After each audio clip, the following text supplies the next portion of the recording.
She begged for money in the rain to buy baby formula, but the millionaire saw her pain and offered his heart instead.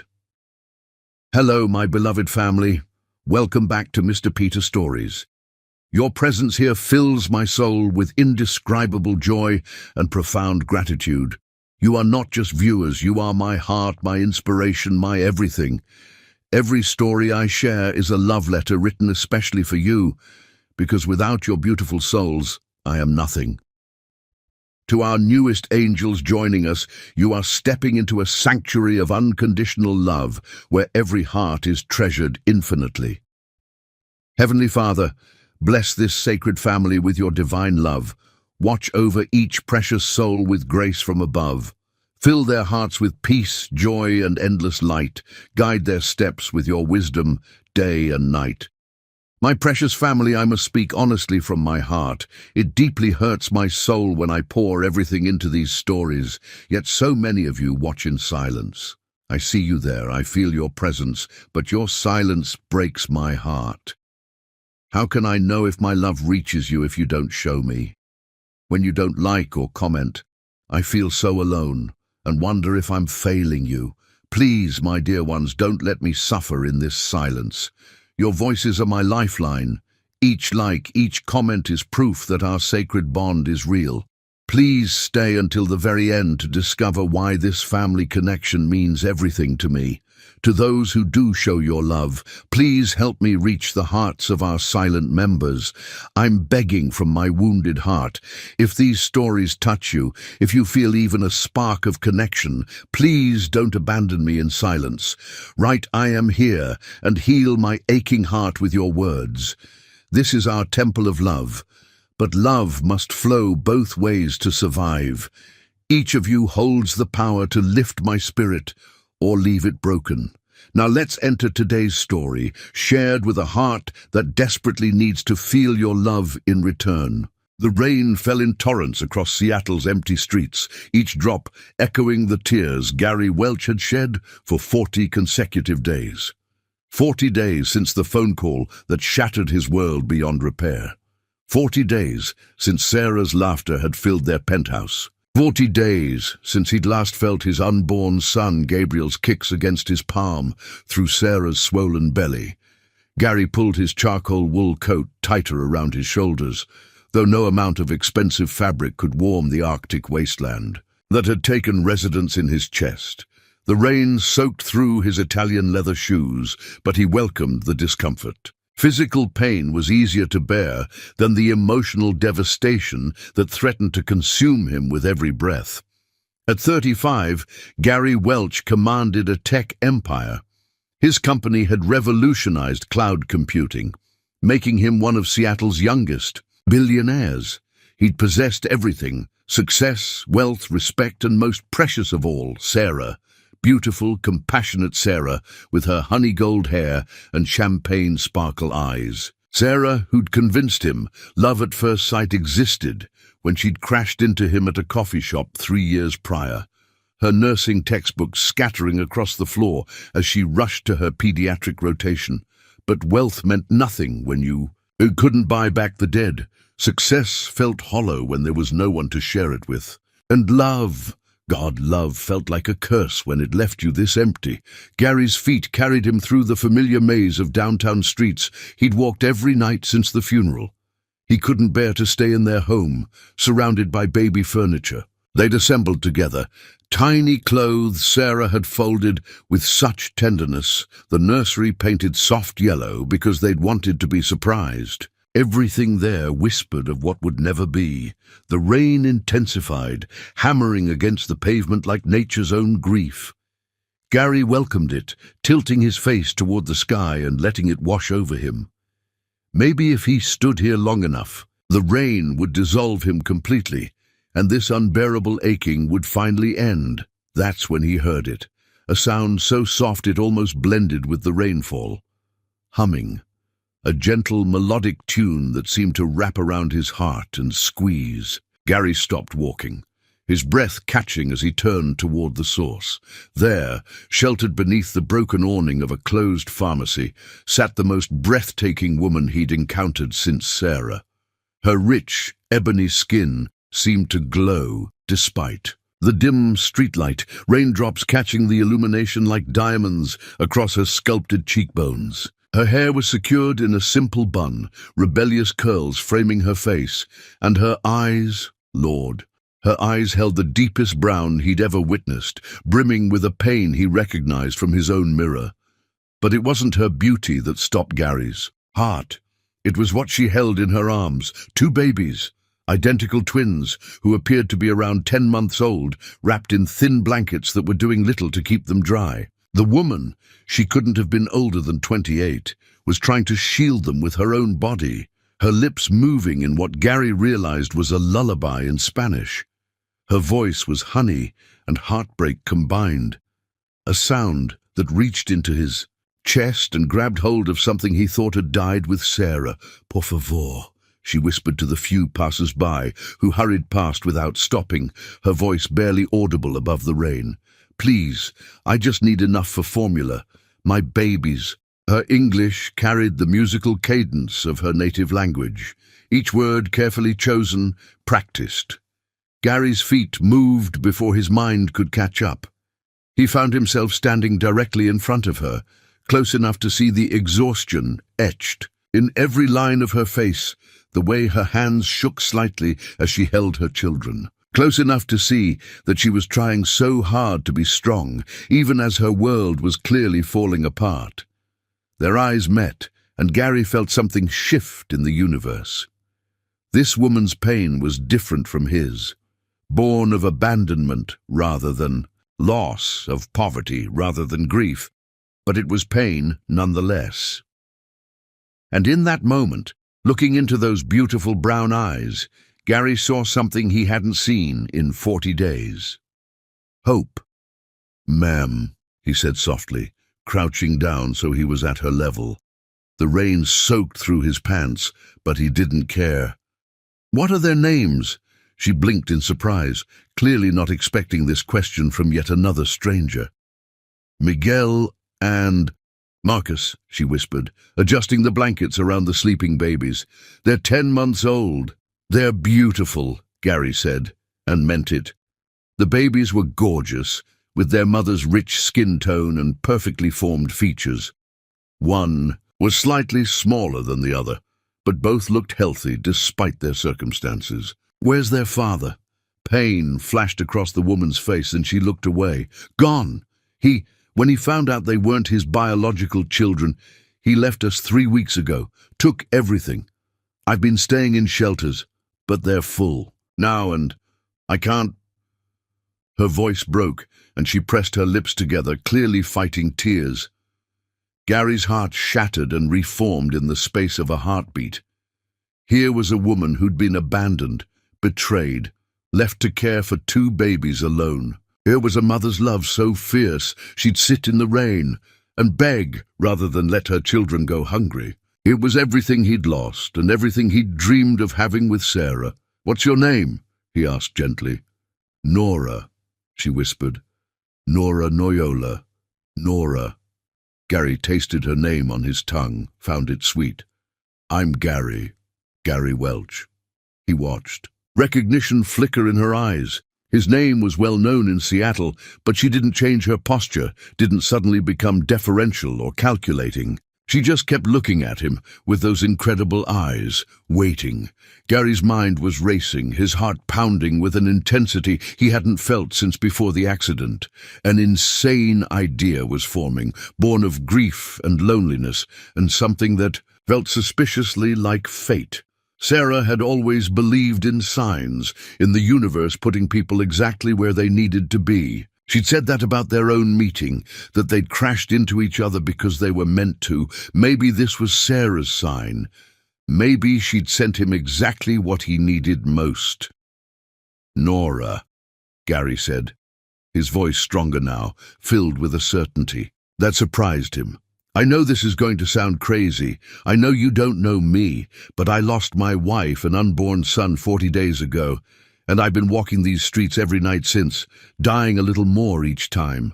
Nora's eyes widened, her grip tightening protectively on her babies. "I see you here, loving these boys so fiercely, protecting them even when you have nothing left to give, and I see—" Gary's voice cracked.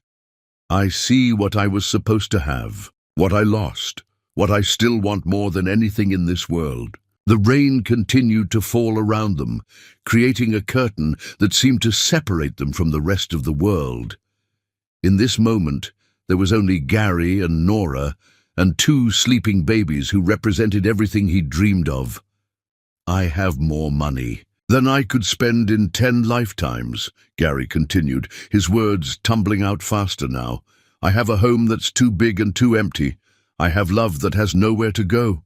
And you have these beautiful children who deserve everything good in this world." Gary reached into his pocket and pulled out a ring, not Sarah's wedding ring, which he'd buried with her, but his own wedding band, simple platinum that had circled his finger for 2 years. Without overthinking it, without analyzing the madness of what he was about to do, Gary Welch, billionaire CEO, rational businessman, grieving widower, knelt in the rain in front of this beautiful stranger and her children. "Marry me," he said, his voice breaking with emotion. "Let me love you. Let me love them. Let me be the father they need and the husband you deserve. Let me give you everything you need and let you give me a reason to live again." Nora stared at him, her mouth slightly open, rain mixing with tears on her cheeks. One of the babies, Miguel or Marcus, Gary couldn't tell which, stirred in her arms, making a soft sound that went straight to Gary's heart.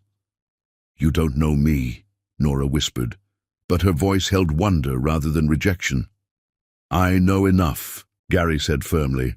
"I know you'd rather sit in the rain than see your children go hungry. I know you sing to them in Spanish to keep them calm. I know you've been through hell and you're still fighting. I know you have the strongest, most beautiful heart I've ever seen." He paused, taking a shaky breath. "And I know that 40 days ago I wanted to die. But looking at you, at them, I remember what it feels like to want to live." Nora's tears were falling freely now, her eyes searching his face. "Why?" she whispered. "Why would you want this? Want us?" Gary's own tears mixed with the rain. "Because God, or the universe, or Sarah herself put you right here, right now, when I needed you most. Because those babies deserve a father who will love them unconditionally, and I have so much love with nowhere to go. Because maybe, just maybe, we can save each other." Thunder rumbled overhead, and one of the babies woke up beginning to fuss. Nora automatically began rocking him, her eyes never leaving Gary's face. "I don't have anything to offer you," she said quietly. "No money, no family here, nothing but 2 babies who aren't even—" "They're perfect," Gary interrupted fiercely. "You're perfect. You don't need to offer me anything except the chance to love you all." Nora looked down at her sons, then back at Gary, still kneeling in the rain with his ring in his outstretched hand. "Okay," she whispered, so softly Gary almost didn't hear her over the rain. "Okay?"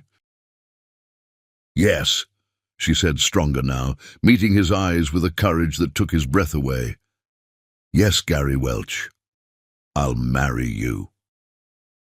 Gary's heart exploded with joy, relief, and something that felt like redemption. He slipped his wedding ring onto Nora's finger. It was too big, but it would do for now. And then he was standing, gathering her and the babies into his arms, all of them soaked and crying and laughing at the same time. "Thank you," he whispered into her hair, holding his new family close. "Thank you for saying yes. Thank you for giving me hope again."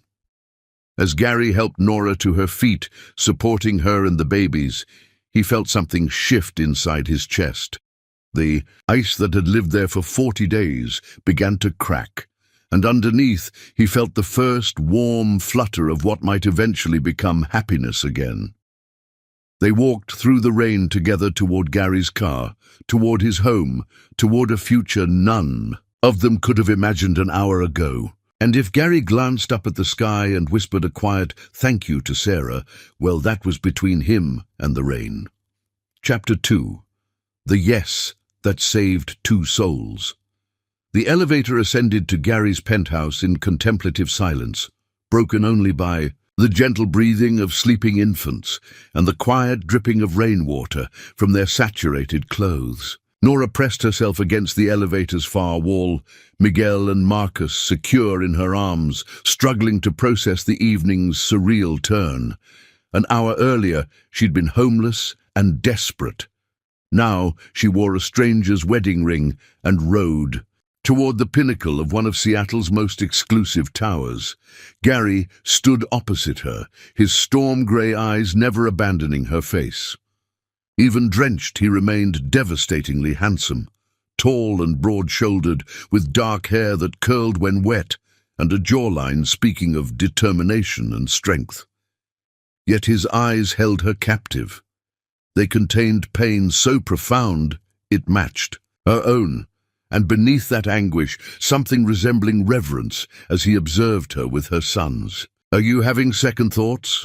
Gary asked softly as they reached the 40th floor. Nora considered the question seriously. Was she insane for agreeing to marry a complete stranger? Probably. But something about Gary Welch felt right in a way nothing had felt right since Jerome had walked out 3 weeks ago, taking their car, their savings, and every shred of security she'd thought she had. "No," she said quietly, surprising herself with how certain she sounded. "Are you?" Gary's smile was soft and genuine, transforming his entire face. Not even for a second. The elevator opened directly into Gary's penthouse, and Nora's breath caught. She'd seen luxury apartments in movies, but this was beyond anything she could have imagined. Floor-to-ceiling windows offered a breathtaking view of Seattle's skyline, and the space was decorated in warm grays and blues that somehow managed to feel both expensive and welcoming. But what struck her most was how empty it felt. Despite the beautiful furniture and carefully chosen art, the space felt hollow, like a museum rather than a home. There were no personal touches, no photographs, no signs that anyone actually lived here. "Welcome home," Gary said, his voice catching, slightly on the last word, home. When was the last time Nora had felt like she had a real home? Her grandmother's tiny apartment in Los Angeles had been home until cancer took her when Nora was 22. The apartment she'd shared with Jerome had never felt like home. It had been his place that she was allowed to occupy. But something about the way Gary said the word, like it was a gift he was offering her, made her chest tighten with emotion. Marcus stirred in her arms, beginning to fuss with the hunger cry she knew meant they needed to eat soon. Miguel followed. Soon moments later, their internal clocks perfectly synchronized as always. "They're hungry," Nora said, embarrassment coloring her voice. I don't have any formula left." "Of course," Gary said immediately, springing into action. "What kind do they usually drink? I'll have someone bring it up right away." Nora told him the brand, watching in amazement as Gary made a phone call that would have cost her 3 hours of walking to various stores. Within 20 minutes, his building's concierge had delivered not just formula, but diapers, baby food, bottles, and an entire selection of infant supplies. "I didn't know what size diapers," Gary explained, looking almost shy. "So I got several different ones." Nora stared at the pile of supplies that represented more money than she'd had in months. "Gary, this is too much. I can't." "Yes, you can," he said firmly, moving closer to her. "This is what family does. We take care of each other." Family. The word hung in the air between them, heavy with promise and possibility. "Here, let me help," Gary said, reaching for Miguel. "Which one is which?" "Miguel has the small birthmark on his left temple," Nora said, carefully transferring her son to Gary's arms. "Marcus is slightly bigger and has the tiny scar on his chin from when he fell off the couch last month."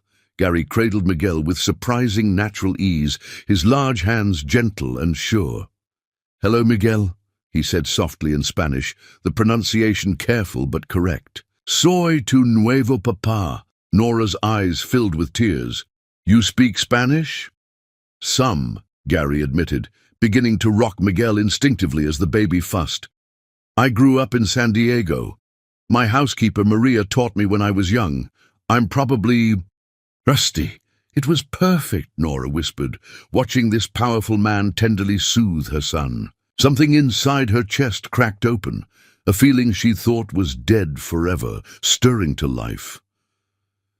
They settled into Gary's spacious kitchen, working together to prepare bottles with an ease that felt like they'd done this 1,000 times before. Gary held both babies while Nora mixed the formula, his strong arms managing their weight effortlessly. When Miguel began to cry harder, Gary began humming, the same lullaby Nora had been singing in the rain.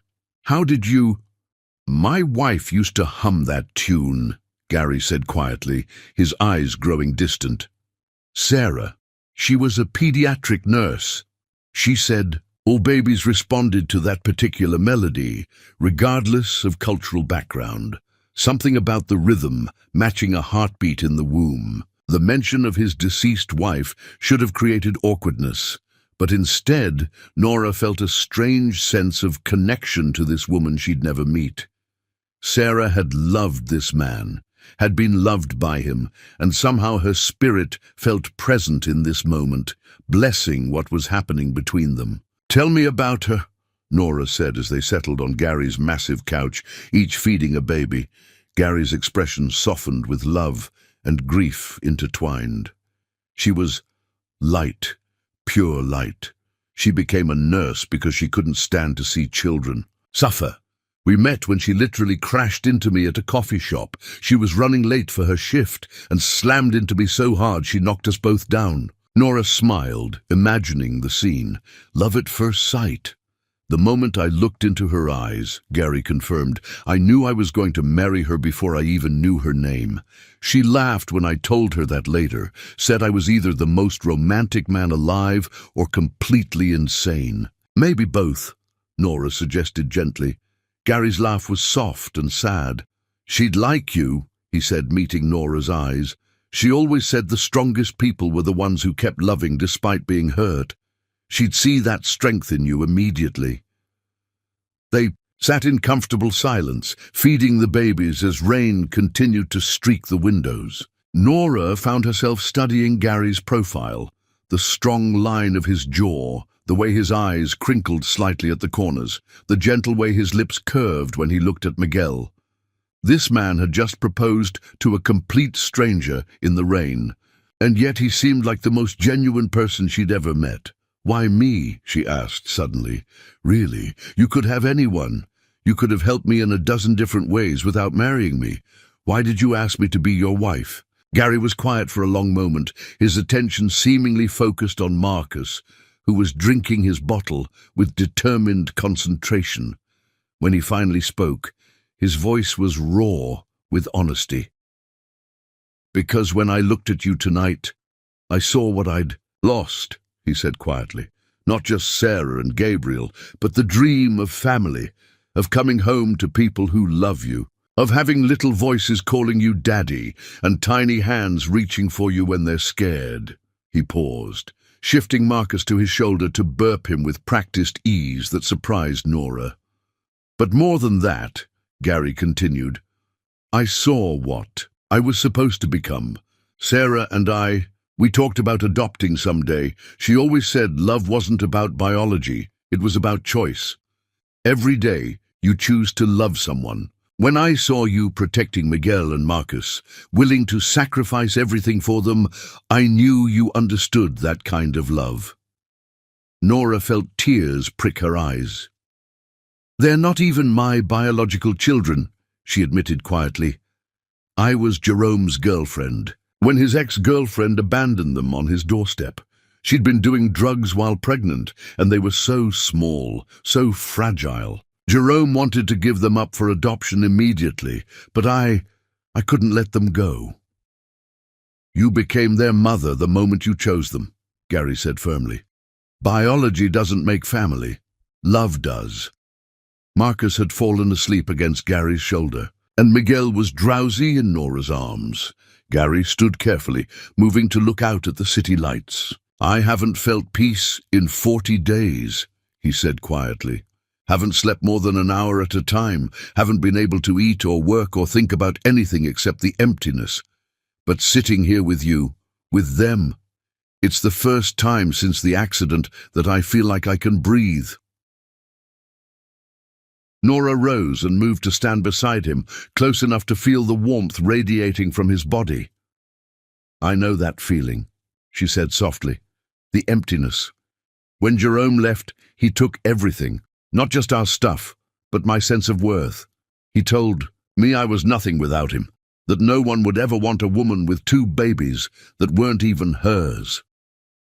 Gary turned to face her, his eyes blazing with protective fury.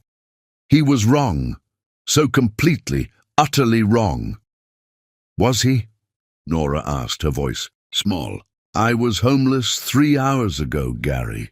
I have no family, no education past high school, no skills except changing diapers and making minimum wage at whatever job will let me bring the boys. Stop. Gary's voice was gentle but firm. He shifted, Marcus to one arm, and reached out to cup Nora's face with his free hand. You're a mother. You're a protector. You're brave enough to sit in the rain and ask for help rather than give up. You're strong enough to love children who aren't biologically yours as if they were your own heart, walking around outside your body. You're beautiful inside and out, and any man who can't see that is blind and doesn't deserve you. Nora leaned into his touch, feeling tears spill over. When was the last time someone had spoken to her with such respect, such genuine admiration? I'm scared, she whispered. This is all so fast, so intense. What if we're making a huge mistake? Then we'll figure it out together, Gary said simply. But Nora, I need you to understand something. This isn't charity. This isn't me rescuing you. This is me being honest about what I need. I need a family. I need a reason to wake up in the morning. I need to love someone and be loved back. You're not taking anything from me. You're giving me everything I thought I'd lost forever. Miguel chose that moment to make a soft baby sound in his sleep, and both Gary and Nora looked down at him with matching expressions of tenderness. We should put them to bed, Nora said softly. I had Maria set up the guest room, Gary said. There are cribs, changing table, everything you might need. But Nora, I want you to know there are no expectations. We can take this as slow as you need. Separate rooms, separate lives if that's what you want, while we figure this out. Nora looked at this incredible man holding her son like he was precious cargo, offering her everything while asking for nothing in return, and felt something shift in her chest. Fear was still there, but underneath it was something stronger, hope, gratitude, and the first stirrings of what might someday become love. What if I don't want separate lives? She asked quietly. Gary's breath caught. What do you want? I want to try, Nora said, her voice growing stronger. I want to see if we can build something real together, not just for them. She nodded toward the sleeping babies. But for us. Gary's smile was radiant, transforming his entire face. I'd like that too. They walked together toward the guest room, but at the doorway, Gary paused. There's one more thing, he said quietly. Tomorrow, I want to make this official, legal. Adoption papers for the boys, and if you're willing, a real wedding ceremony. Nothing big, just us and whoever you'd like there. But I want Miguel and Marcus to have my name, my protection, legally, and I want you to be my wife in every way that matters. Nora's heart hammered against her ribs. Gary, think about it. Tonight, he said gently, but know that I've never been more certain of anything in my life. You 3 are my family now. That's not going to change whether we have papers or not, but I want the world to know you belong with me. As they settled the babies in their cribs that Gary had somehow arranged to have delivered and assembled in the few hours since his phone call, Nora watched her new husband-to-be tuck blankets around tiny sleeping forms with infinite, In tenderness, buenas noches, mis hijos, Gary whispered in careful Spanish. Sweet dreams. And for the first time in weeks, Nora believed they might be. Chapter 3. Building Our Kingdom. The morning sun, streaming through floor-to-ceiling windows, announced that Nora hadn't been dreaming. The sound of a deep, masculine voice singing softly in Spanish from the kitchen confirmed it, occasionally stumbling over pronunciation, but radiating such warmth that her chest constricted with emotion. She'd slept more peacefully than she had in months, despite occupying an unfamiliar bed in unfamiliar surroundings. Perhaps because of it, for the first time since Jerome's abandonment, she'd felt secure enough to truly rest, knowing Miguel and Marcus were protected, nourished, and warm in the adjacent room. Nora pulled on the silk robe Gary had left folded at the foot of her bed. Everything about this place screamed luxury, from the Egyptian cotton sheets to the marble bathroom, and padded barefoot toward the kitchen, following the sound of Gary's voice and the incredible smell of coffee and something that might have been pancakes. She found him at the stove, dressed in jeans and a simple grey t-shirt that showed off the breadth of his shoulders, flipping pancakes with one hand while holding Miguel with the other. Marcus sat in a high chair that definitely hadn't been there last night, contentedly gnawing on what looked like a teething biscuit. "Good morning," Gary said, turning to smile at her, and Nora's breath caught. In the morning light, he was even more handsome than he'd been in the rain, his dark hair slightly mussed, his eyes bright with something that looked like happiness. "I hope you don't mind that I got them up. They were starting to fuss, and I thought you could use the sleep."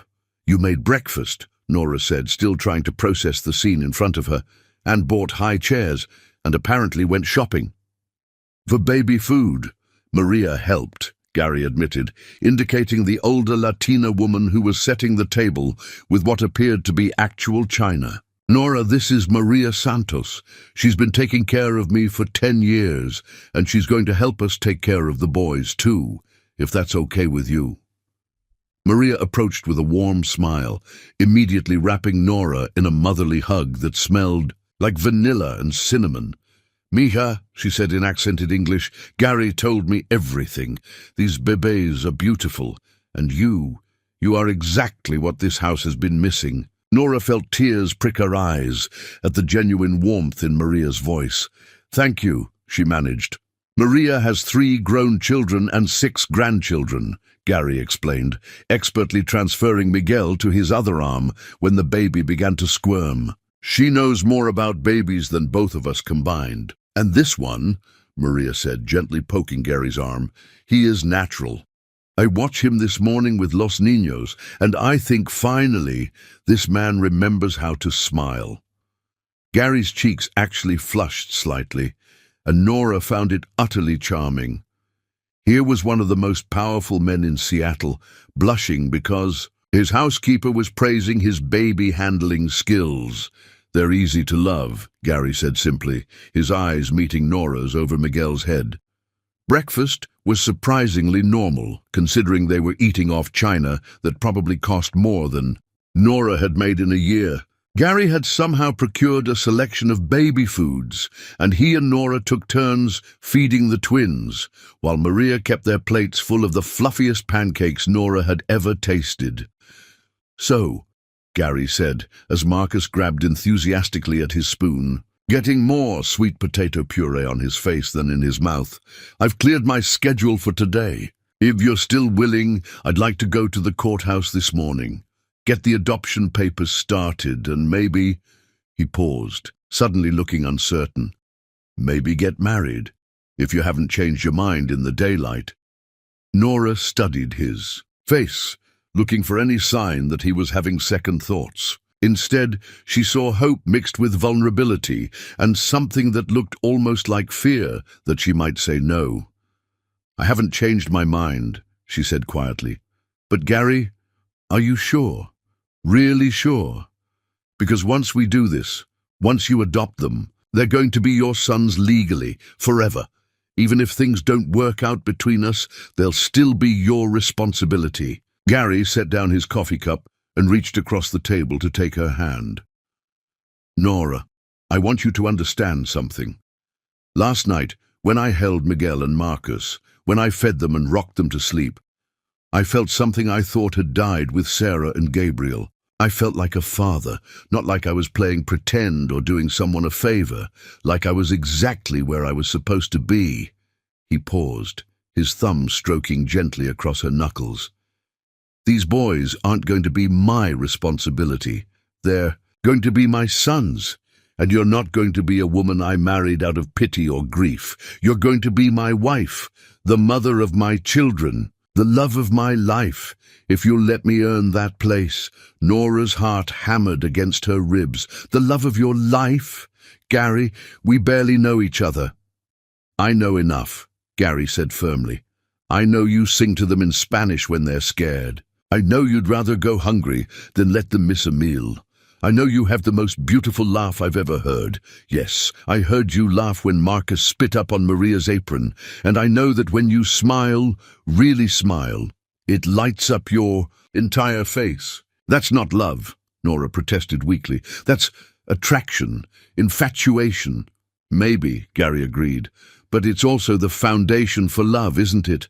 I loved Sarah, Nora. Completely, desperately, with everything I had, and I know the difference. Between what I felt for her and what I'm starting to feel for you, what's the difference?" Gary was quiet for a moment, his eyes growing distant. "With Sarah, love grew slowly. We were friends first, then more. It was comfortable, safe, built on shared dreams and common ground." His gaze refocused on Nora's face. "With you, it's like lightning, instant, powerful, overwhelming. I look at you and I don't just want to love you, I need to, like my heart recognized something my mind hasn't figured out yet." Nora stared at him, this incredible man who was offering her everything she'd ever dreamed of and more. "I'm scared," she admitted. "So am I," Gary said honestly, terrified. "But I'm more scared of letting you walk away than I am of jumping into this with both feet." Miguel chose that moment to reach for Gary, making the soft baby sounds that meant he wanted attention. Gary immediately scooped him up, and the baby settled against his chest with a contented sigh. "See," Gary said softly, "he knows. Children always know." 3 hours later, Nora found herself standing in Judge Patricia Hendricks's chambers, wearing a simple but elegant dress that Maria had somehow procured in exactly her size, holding Marcus, while Gary held Miguel, listening to a kind-faced woman in black robes ask if they understood the commitment they were making. "Mr. Welch," Judge Hendricks said, "you understand that by adopting Miguel and Marcus, you are accepting full legal and financial responsibility for their welfare until they reach the age of majority, regardless of what happens in your marriage." "To Ms. Noyola?"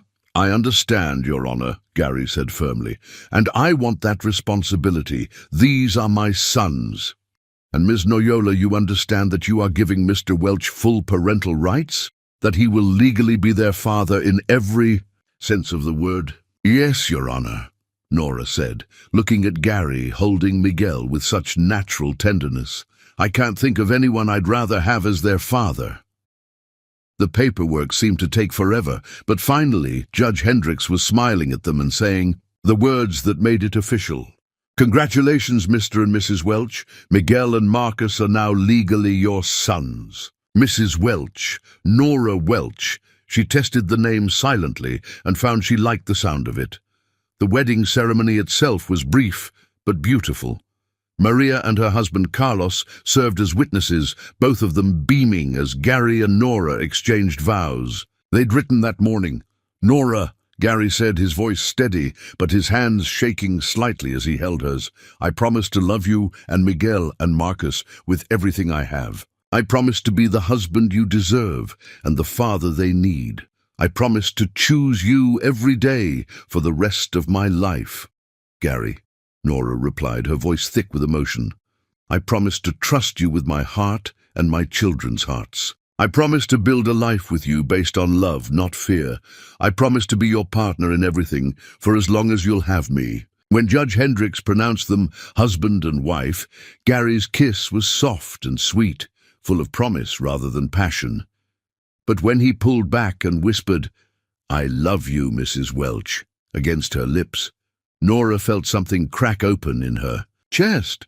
"I love you too," she whispered back, and was surprised to realize she meant it. The rest of the day passed in a blur of small domestic moments that felt like pieces of a puzzle clicking into place. Gary insisting on stopping at a jewelry store to buy proper wedding rings. Maria taking approximately 200 pictures of their familia nueva. The twins being remarkably well-behaved for babies who'd had their entire world turned upside down in 24 hours. That evening, after Miguel and Marcus were asleep in their new nursery, Gary had somehow had the guest room completely transformed. While they were at the courthouse, Nora found herself standing on the balcony, looking out at Seattle's skyline and trying to process everything that had happened. "Regrets?" Gary asked softly, joining her at the railing. "No," Nora said, surprised by how certain she sounded. "Just overwhelmed, I think. Yesterday I was homeless. Today I'm married to a man I'd never met, with 2 sons who have a trust, fund and college accounts, and a father who already loves them more than their biological parents ever did." "About that," Gary said carefully, "I hope you don't mind, but I set up accounts for them. College funds, trust funds for when they turn 25, emergency medical accounts. I want them to have every opportunity, every advantage I can give them." Nora turned to look at him. "Why would I mind? You're securing their futures. Some people might think I was trying to buy their love. Or yours. Are you?" Gary was quiet for a moment. "Maybe at first," he admitted. "Last night in the rain, I think I would have done anything to convince you to say yes. But now it's not about buying anything. It's about providing for my family. My family." The words sent warmth spreading through Nora's chest. "Gary," she said softly, "can I ask you something personal? We're married now," he said with a small smile. "Everything's personal. What was Sarah like? Really like? I feel like I should know about the woman who had your heart first." Gary's expression grew soft and sad. "She was sunshine, literally. She had this way of making everyone around her feel happier, more hopeful. She saw the best in people even when they couldn't see it in themselves." He paused, his eyes growing distant. "She would have loved you immediately, would have seen what I see, that you're strong and brave and beautiful inside and out. She always said the measure of a person wasn't what they had, but what they were willing to give up for the people they loved. Do you think she'd approve of this, of us?" Gary was quiet for so long that Nora began to worry she'd overstepped. But when he finally spoke, his voice was thick with emotion. "I think she sent you to me," he said quietly. "I think she knew I was dying without her, and she couldn't bear to see me give up on love entirely. So she put you right where I'd find. You right when I needed you most." Nora felt tears prick her eyes. "That's a beautiful thought." "It's more than a thought," Gary said, turning to face her fully. "It's what I believe. And I think she'd want me to tell you that loving you doesn't diminish what I felt for her. It honors it, because she taught me that love multiplies when it's shared. It doesn't divide." They stood in comfortable silence for a while, watching the city lights twinkle below them. Finally, Gary spoke again. "There's something else I want to talk to you about," he said. "I know we agreed to take things slow, but I need you to know I don't want separate bedrooms forever. Not because I expect anything physical, but because I want to fall asleep next to my wife. I want to wake up with you in my arms. I want us to be a real family in every way." Nora's heart began to race. "Gary, I'm not asking for anything you're not ready to give," he said quickly. I just want you to know that when you are ready, when you want more than just a marriage of convenience, I'll be here, waiting, hoping." Nora looked at this incredible man who'd literally swept her off the streets and given her a fairy tale life, and felt desire stir in her belly for the first time since Jerome had left. Gary was handsome, yes, but more than that, he was kind, gentle. He looked at her like she was precious, like she was chosen rather than settled for.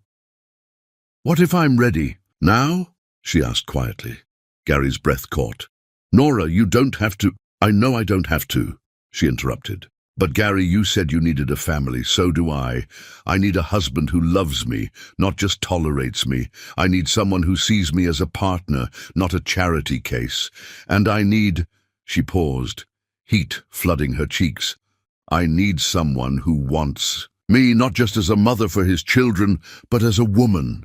Gary stepped closer, close enough that she could feel the warmth radiating from his body. "I want you," he said, his voice rough with honesty. "God, Nora, I want you so much it's driving me insane. But I want to do this right. I want to earn your love, your trust, your desire. I don't want you to feel like you owe me anything." "What if I told you that you've already earned it?" Nora asked, reaching up to cup his face. "What if I told you that watching you with Miguel and Marcus today made me fall a little bit in love with you? What if I said I want to share your bed tonight, not out of obligation, but because I want to start building something real with you?" Gary's eyes darkened, with desire and something deeper. "Then I'd say I'm the luckiest man alive," he whispered, leaning down to rest his forehead against hers. "And I'd ask if I could kiss my wife properly for the first time." "Please," Nora breathed. When Gary's lips met hers, it was nothing like the chaste kiss at their wedding ceremony. This kiss was hungry, desperate, full of 40 days of grief transforming into hope, 28 years of feeling unwanted, melting into being cherished. Nora pressed herself against him, feeling his hands tangle in her hair, hearing the soft groan he made when she opened her mouth for him. When they finally broke apart, both breathing hard, Gary rested his forehead against hers. "I love you," he whispered. "I know it's too soon to say it, too soon to feel it, but I do. I love you, Nora Welch." "I love you too," she whispered back, and meant it with every fibre of her being, as Gary swept her into his arms and carried her toward their bedroom. Their bedroom. Nora thought about fairy tales and second chances, and how sometimes the most beautiful love stories began in the darkest moments. Behind them, the city sparkled like stars, and somewhere in the distance, thunder rumbled softly, as if the universe itself was applauding their new beginning. Chapter 4. When Passion Awakens. 3 months had elapsed since that transformative night in the rain, yet Nora occasionally awakened, expecting to find herself back in a shelter, cradling hungry babies while wondering about their next meal.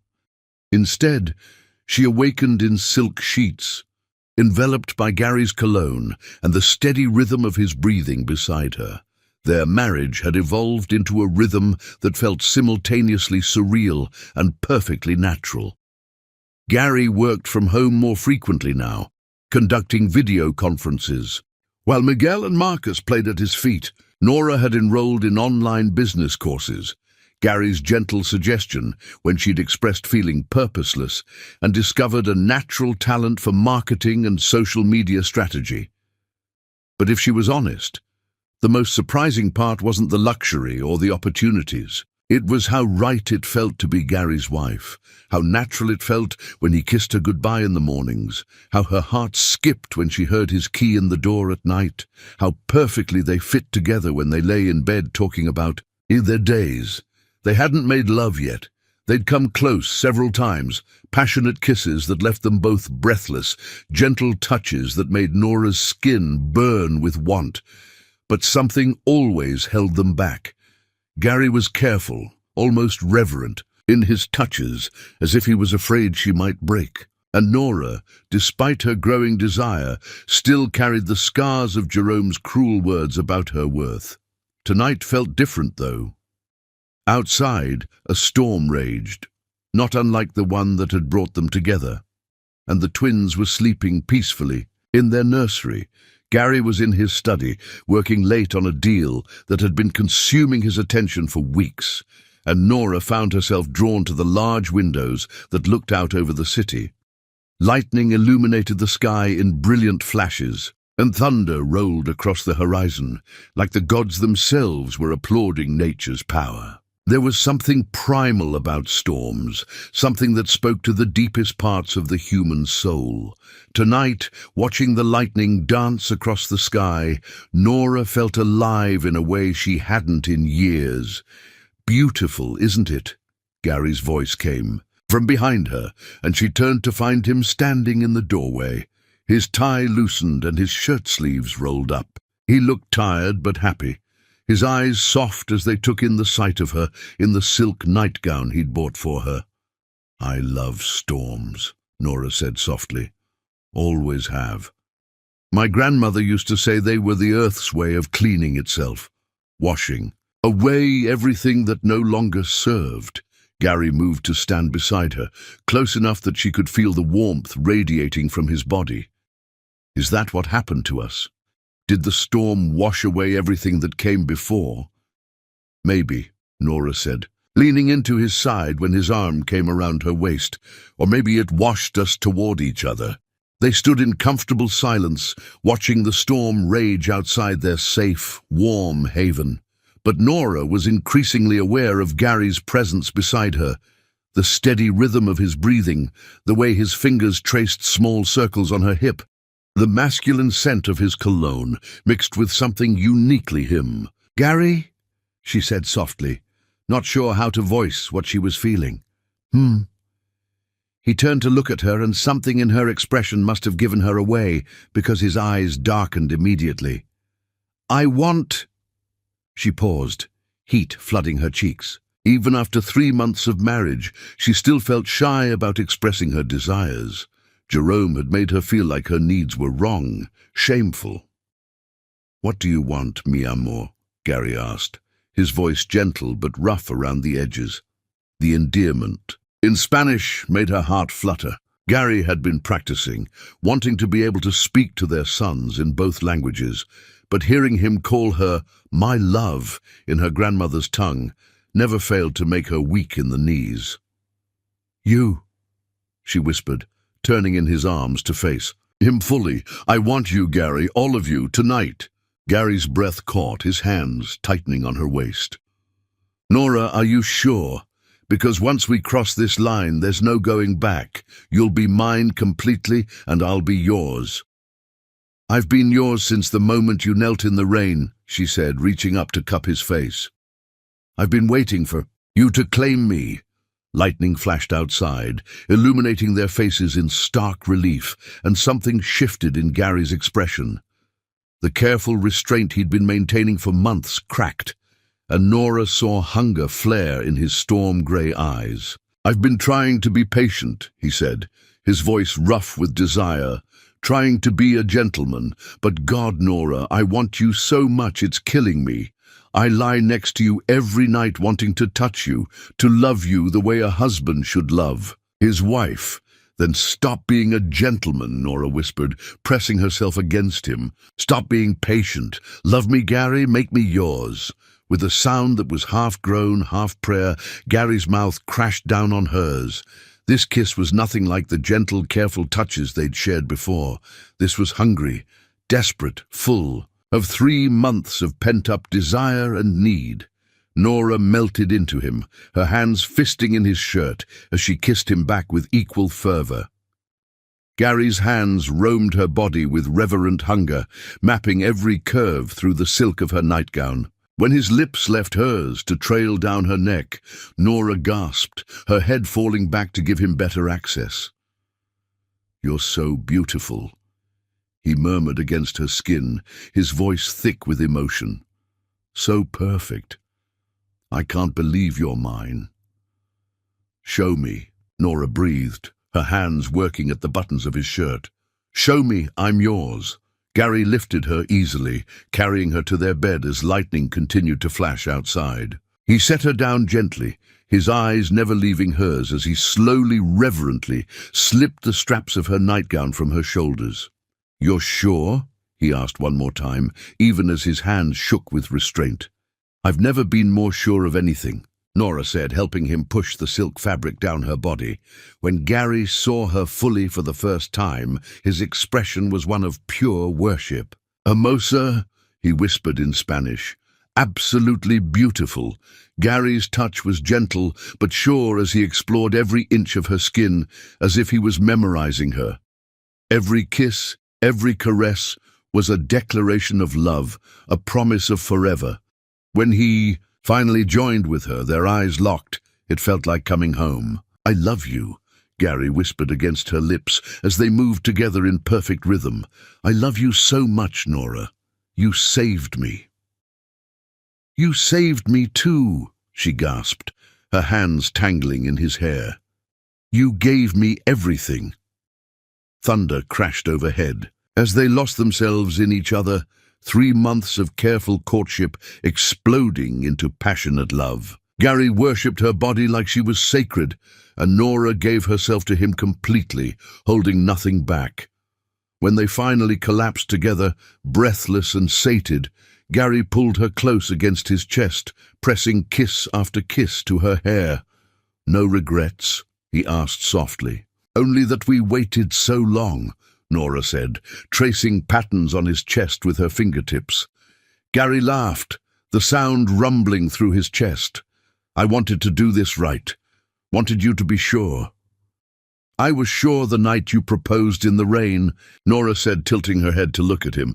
"But Gary, I need you to know something. What we just shared, it wasn't just physical for me. When you love me like that, when you touch me like I'm precious, it heals something in me that I thought was broken forever." Gary's eyes grew bright with emotion.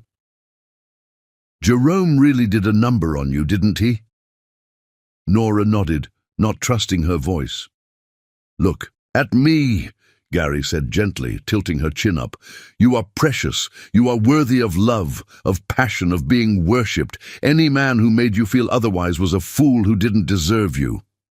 "How do you always know exactly what to say?" Nora asked, feeling tears prick her eyes. "Because I love you," Gary said simply. "And when you love someone the way I love you, their happiness becomes your priority. Their healing becomes your mission." They lay in comfortable silence for a while, listening to the storm rage outside while they basked in the warmth of their love. Finally, Nora spoke again. "Gary, I want more children," she said quietly. "I want to give you a biological child, a piece of us together." Gary's arms tightened around her. "Are you sure? Miguel and Marcus are enough for me, more than enough." "I know they are," Nora said, pressing a kiss to his chest. "But I want to see what a baby with your eyes and my stubbornness would look like. I want to give you the experience of feeling your child move in my belly, of being there for the birth." "Nora," Gary's voice was thick with emotion, "nothing would make me happier. But only if you're sure, only if it's what you want too, not just what you think I want." "I'm sure," she said firmly. "I want to build a family with you, Gary. I want it all, the sleepless nights, the chaos, the beautiful mess of it all." Gary rolled them over so he was looking down at her, his expression serious. "If we're going to do this, I want to do it right. I want you to stop taking birth control, but I also want you to see the best doctors, have the best prenatal care. I want to make sure you and any baby we have are completely healthy and safe." "Okay," Nora agreed, touched by his protective instincts. "And I want to marry you again," Gary said suddenly. "What?" Nora laughed. "We're already married. I want to marry you because I love you, not because we were both desperate and broken," Gary explained.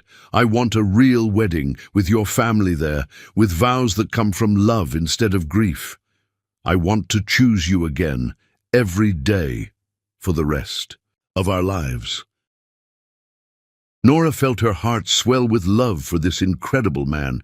Yes, she whispered, yes to all of it, to the wedding, to the babies, to choosing each other every day. Gary's kiss was soft and sweet, full of promise and hope. Outside, the storm was beginning to calm, but inside their bedroom, a different kind of storm was just beginning. The beautiful, chaotic, passionate storm of a love that would last a lifetime. As they made love again, slower this time, savoring each touch and kiss, Nora thought about how much her life had changed.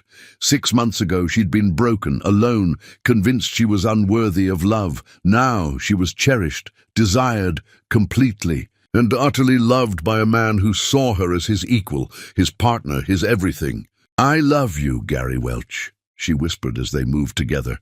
"And I love you, Nora Welch," he replied. "Forever and always." Outside, the last of the thunder rolled away, leaving only the gentle sound of rain against the windows. The same rain that had brought them together, now blessing their union as they finally, truly became one. Chapter 5. Building Our Kingdom. 6 months after their passionate, storm-lit night, Nora stood before the bathroom mirror, staring at the pregnancy test trembling in her hands. 2 distinct pink lines, unmistakable. She was carrying Gary's child.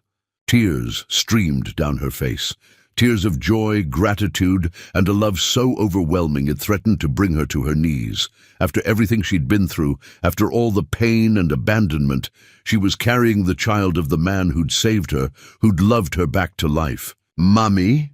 Miguel's voice came from the doorway, his 2-year-old face scrunched with concern. He and Marcus had learned to walk and were developing their vocabulary with Gary's patient guidance, speaking both English and Spanish words. "See me." "Amor," Nora said, quickly wiping her tears and hiding the test behind her back. "Why crying?" Miguel asked, toddling into the bathroom with his twin brother close behind. "Happy tears," Nora assured him, kneeling down to gather both boys in her arms. "Mommy has very happy tears." "Papa make you happy?" Marcus asked, his little hand patting her cheek. "Papa makes me very happy," Nora confirmed, her heart swelling. Both boys had started calling Gary Papa naturally, without any prompting. Gary's eyes had filled with tears the first time Miguel had reached for him and said Papa up, and Nora had fallen even deeper in love with her husband, watching him embrace his role as their father. "Where Papa?" Miguel asked. "Papa's working," Nora said, standing up and taking their hands. "But guess what? We're going to go surprise him." The boys cheered, always excited for any opportunity to visit Gary's office. Nora's hands shook as she got them dressed, her mind racing with how to tell Gary the news. They'd been trying for a baby for 3 months now, and while Gary never pressured her, she could see the hope in his eyes every month when her period arrived. Gary's office was on the top floor of the Welch Industries building, and the boys knew the way by heart. They burst through the doors of his executive suite like tiny hurricanes, calling "Papa, Papa" at the tops of their lungs. Gary immediately abandoned the conference call he was on, his face lighting up as Miguel and Marcus launched themselves at him. "Mis hijos," he said, catching them both in a bear hug. "What are you doing here?" "Mommy has happy tears," Marcus announced importantly. Gary's eyes immediately found Nora's over the boys' heads, concern flickering in their depths.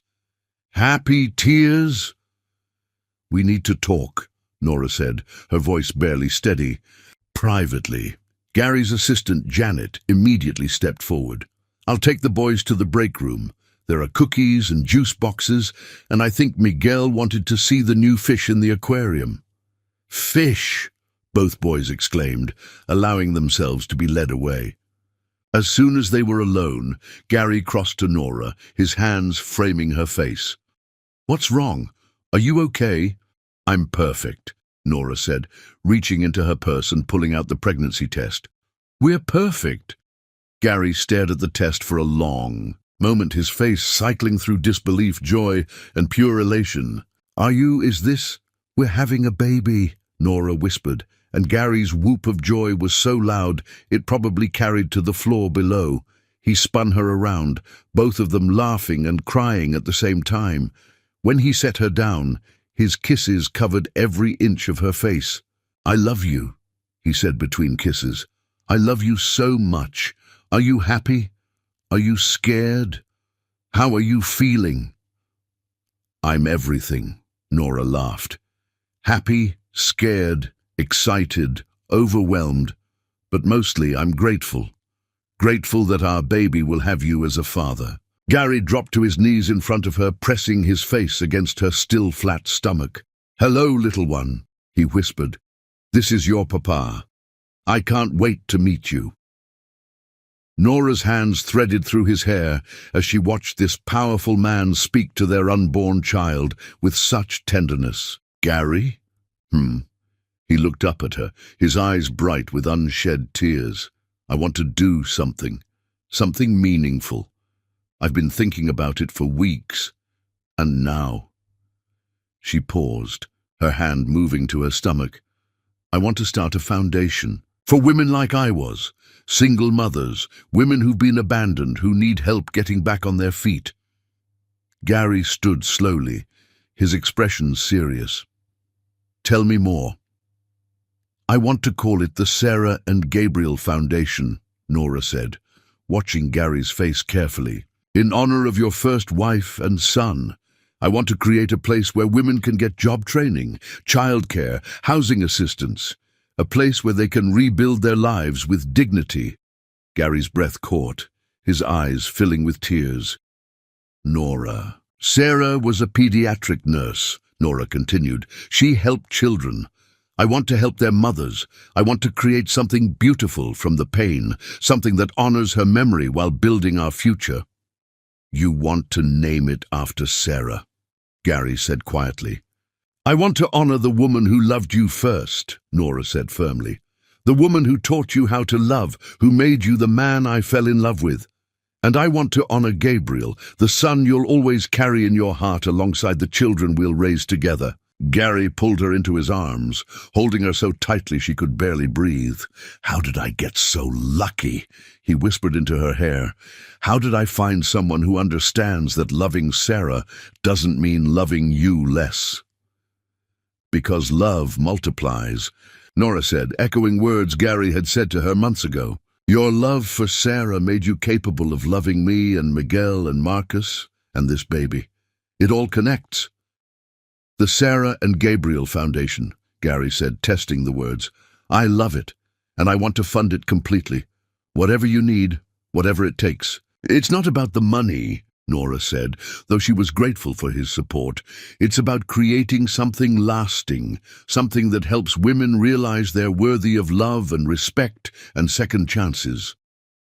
6 weeks later, Nora stood in front of the renovated community center that would house the foundation, her hand resting on her growing belly. Morning sickness had been brutal, but Gary had been incredible, holding her hair back, bringing her crackers and ginger tea, working from home so he could take care of her and the boys. The grand opening was today, and Nora was nervous. They'd invited local media, city officials, and dozens of women who'd already applied for the program. Miguel and Marcus were with Maria, dressed in tiny suits and bow ties, excited to see Mummy's work. "You ready for this?" Gary asked, coming up behind her and wrapping his arms around her waist. "I think so," Nora said, leaning back against his chest. "It feels surreal. 6 months ago, I was the woman who needed this place. Now I'm running it, and you're going to change lives," Gary said, pressing a kiss to her temple. "Just like you changed mine." The ceremony was beautiful. Gary spoke about Sarah's legacy of helping others, his voice strong and clear as he honored his first wife's memory. Nora spoke about second chances and the power of community, her passion evident in every word.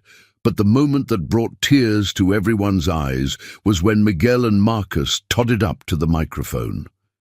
Gary had been teaching them a speech, and they delivered it with 3-year-old seriousness. "This place helped mummies," Miguel said carefully. "Like our mummy," Marcus added. "Papa says all mummies deserve love," Miguel continued. "And all babies deserve papas," Marcus finished. The crowd erupted in applause, and Nora felt her heart swell with pride. Her boys understood, even at their young age, that love came in many forms, and that families were built on choice, not just biology. After the ceremony, as they toured the facilities, job training rooms, a childcare center, counseling offices, even temporary housing, Nora was overwhelmed by the positive response. Women approached her with tears in their eyes, thanking her for creating a place where they could rebuild their lives with dignity. "Mrs. Welch," one young mother said, holding a baby who couldn't have been more than 6 months old. "I read about the foundation online. My boyfriend left when he found out I was pregnant. I've been living in my car for 3 weeks. Nora's heart broke and soared simultaneously. "What's your name?" "Rosa. Rosa Martinez." "Rosa, you're going to be okay," Nora said firmly, taking the young woman's hands. "We're going to help you find housing, get you enrolled in our job training program, and make sure your baby has everything she needs. You're not alone anymore." As they talked, Gary appeared with Rosa's intake paperwork already started, having anticipated Nora's response. Watching him help this young mother, seeing the compassion in his eyes, Nora fell in love with him all over again. That night, after the boys were asleep, Gary and Nora sat in their living room, her feet in his lap as he rubbed them gently.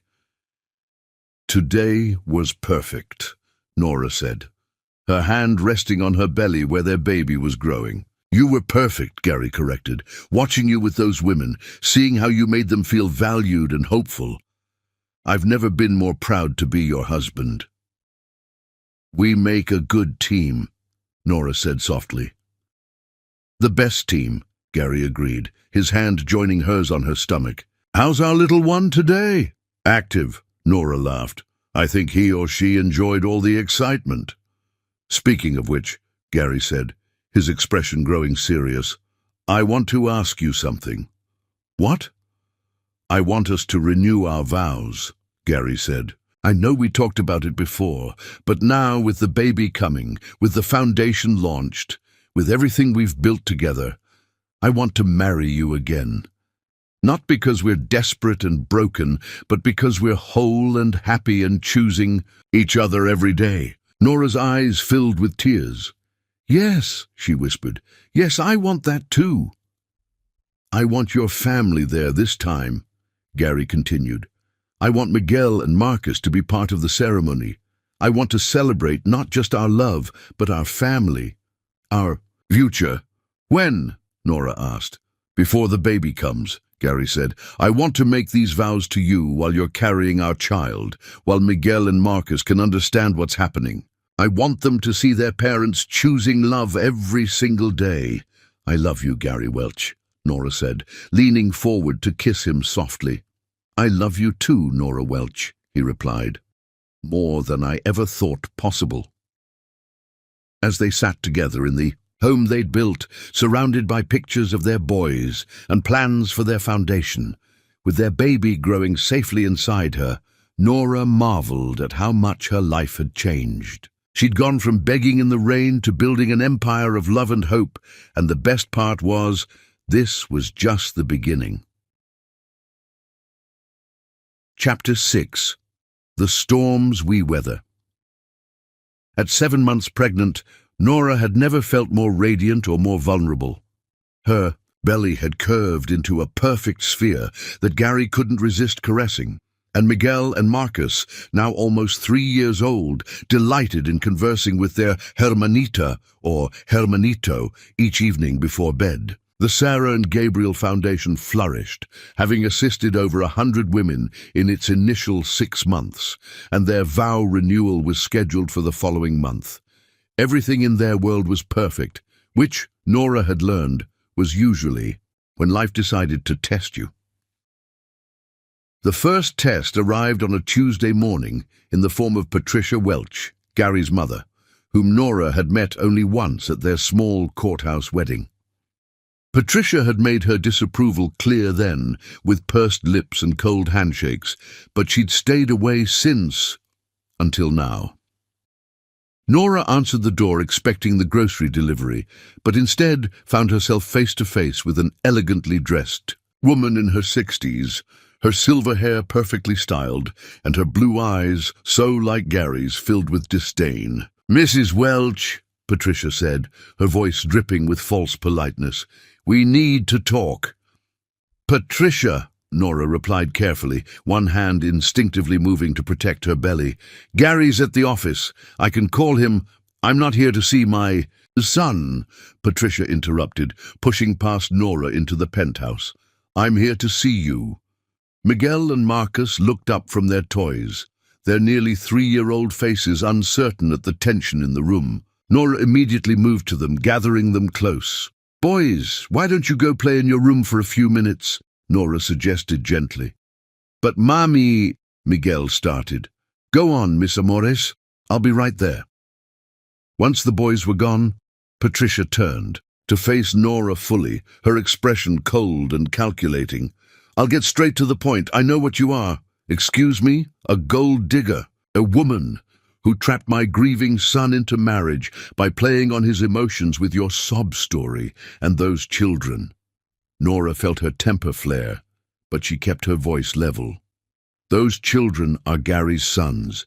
He adopted them legally and loves them completely. Those children," Patricia spat, "are not Welch blood. Just like the bastard you're carrying isn't really my grandchild." The venom in Patricia's voice made Nora's hands shake with rage, but she forced herself to remain calm. "You need to leave, now." "Not until I make you an offer," Patricia said, reaching into her Hermes bag and pulling out a check. $5 million. Take it, disappear with your children, and never contact Gary again." Nora stared at the check, her heart pounding with fury. "You think you can buy me?" "I think you're a smart woman who knows a good deal when she sees one," Patricia replied. $5 million is more money than someone like you could ever hope to see otherwise." "Someone like me?" Nora's voice was dangerously quiet. A poor Hispanic woman with children from different fathers, trading on her looks and her fertility to trap a wealthy man. Patricia said cruelly, "Did you really think Gary would stay interested once the novelty wore off? Once you got fat and old and had given him a few babies to play with?" Each word was designed to cut, to tear at the insecurities Nora had worked so hard to overcome. For a moment, she felt the old shame creeping in, Jerome's voice echoing in Patricia's cruel words. But then she remembered Gary's hands on her belly that morning, whispering to their baby. She remembered him teaching Miguel and Marcus to say, "I love you," in Spanish. She remembered him crying with joy when she'd told him about the pregnancy. "Get out," Nora said, her voice steel wrapped in silk. "Think about it," Patricia pressed, leaving the check on the coffee table. "Gary will tire of you eventually. Rich men always do. At least this way, you'll have something to show for it." "I said get out." Nora's voice rose, and she heard Miguel and Marcus's bedroom door open. "Mummy?" Marcus's small voice called. "You okay?" That's when Patricia made her fatal mistake. She looked at the boys with undisguised disgust. "Those children will never be Welch's. No matter what papers say, they're not our blood. They don't belong in our world." Something primal and fierce rose in Nora's chest. Nobody spoke about her children that way. "You want to know what I think of your offer?" Nora asked, picking up the check. Patricia smiled smugly. "I knew you'd see reason." Nora tore the check into pieces, letting the fragments flutter to the floor. "I think you're a sad, bitter woman who raised a son despite herself.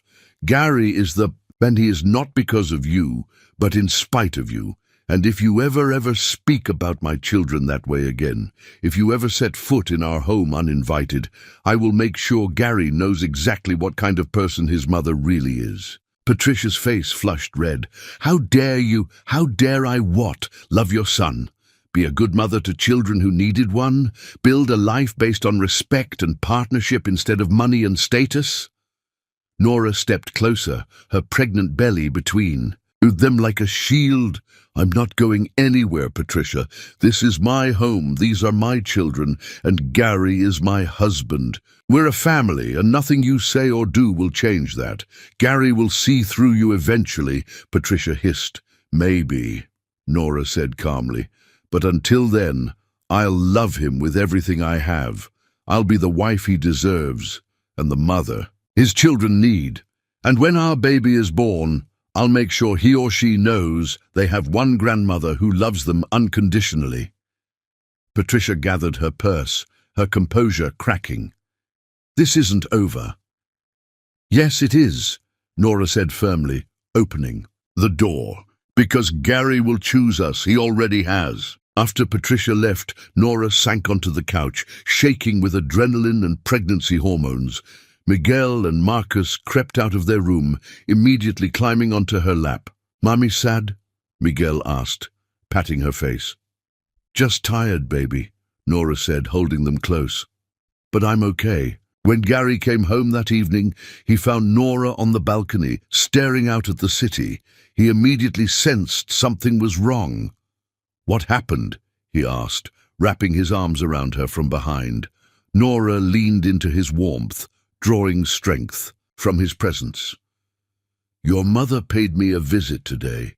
Gary's arms tightened around her. What did she say? Nora told him everything. The check, the cruel words about the children, the attempt to buy her off. With each detail, she felt Gary's body grow tenser behind her. She offered you $5 million to leave me. Gary's voice was deadly quiet.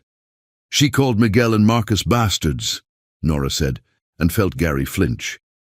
She said they weren't Welsh, blood, that they didn't belong in our world.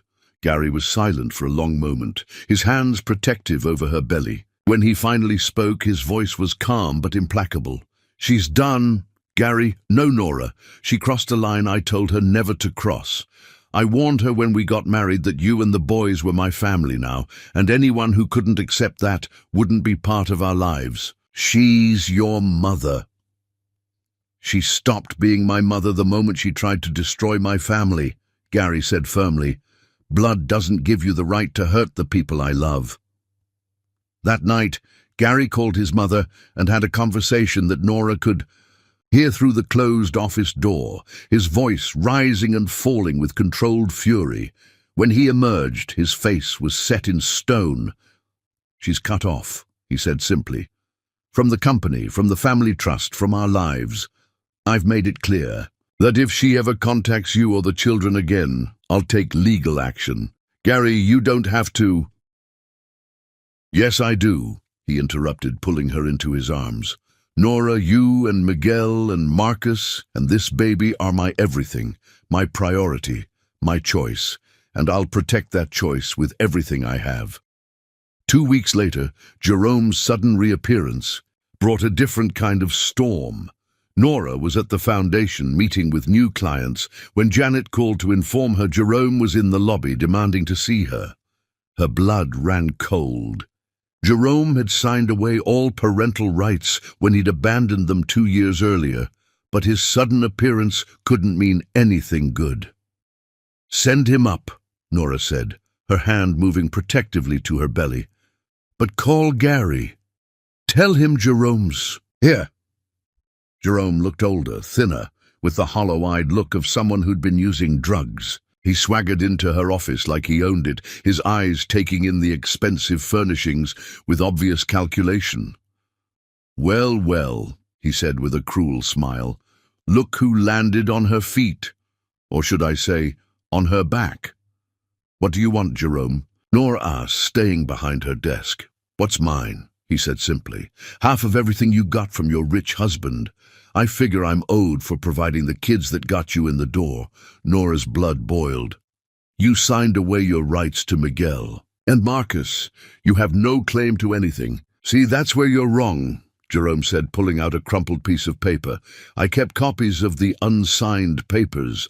I may have signed away some rights, But as their biological connection, I still have claims, and I want compensation for my genetic contribution. They're not your children. Nora stood, fury giving her strength despite her pregnancy. You walked away from them. You left us with nothing. And now you have everything, Jerome sneered. 15 million should cover it, half of what your husband's worth. Get out. Make me, Jerome said, moving closer. Or better yet, tell your husband to pay up. Unless he wants the world to know, his perfect little wife was my piece on the side for 2 years. That's when Gary's voice cut through the office like a blade. The only thing the world's going to know, he said from the doorway, is that you're about to be arrested for extortion and harassment. Jerome spun around, and Nora saw fear flicker in his eyes as he took in Gary's imposing presence.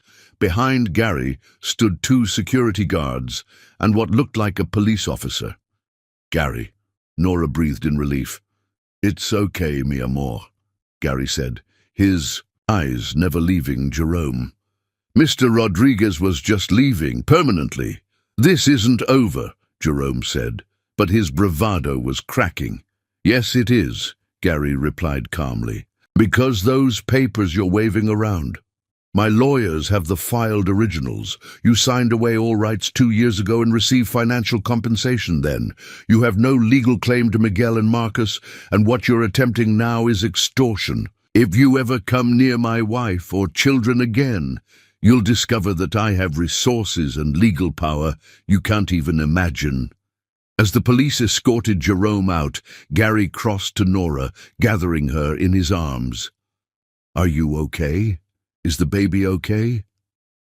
We're fine, Nora said, though she was shaking. But Gary, what if he tries? He won't, Gary said firmly. I've already had restraining orders filed. He's done, Nora. He can't hurt us anymore. That night, as they lay in bed with Miguel and Marcus sleeping between them, both boys had insisted on staying close after the day's drama. Nora marveled at her husband's strength. Thank you, she whispered in the darkness. For what? For protecting us, for choosing us over your mother, for making me feel safe. Gary's hand found hers across their sleeping sons. Always, he said simply. In every storm, in every battle, I choose you.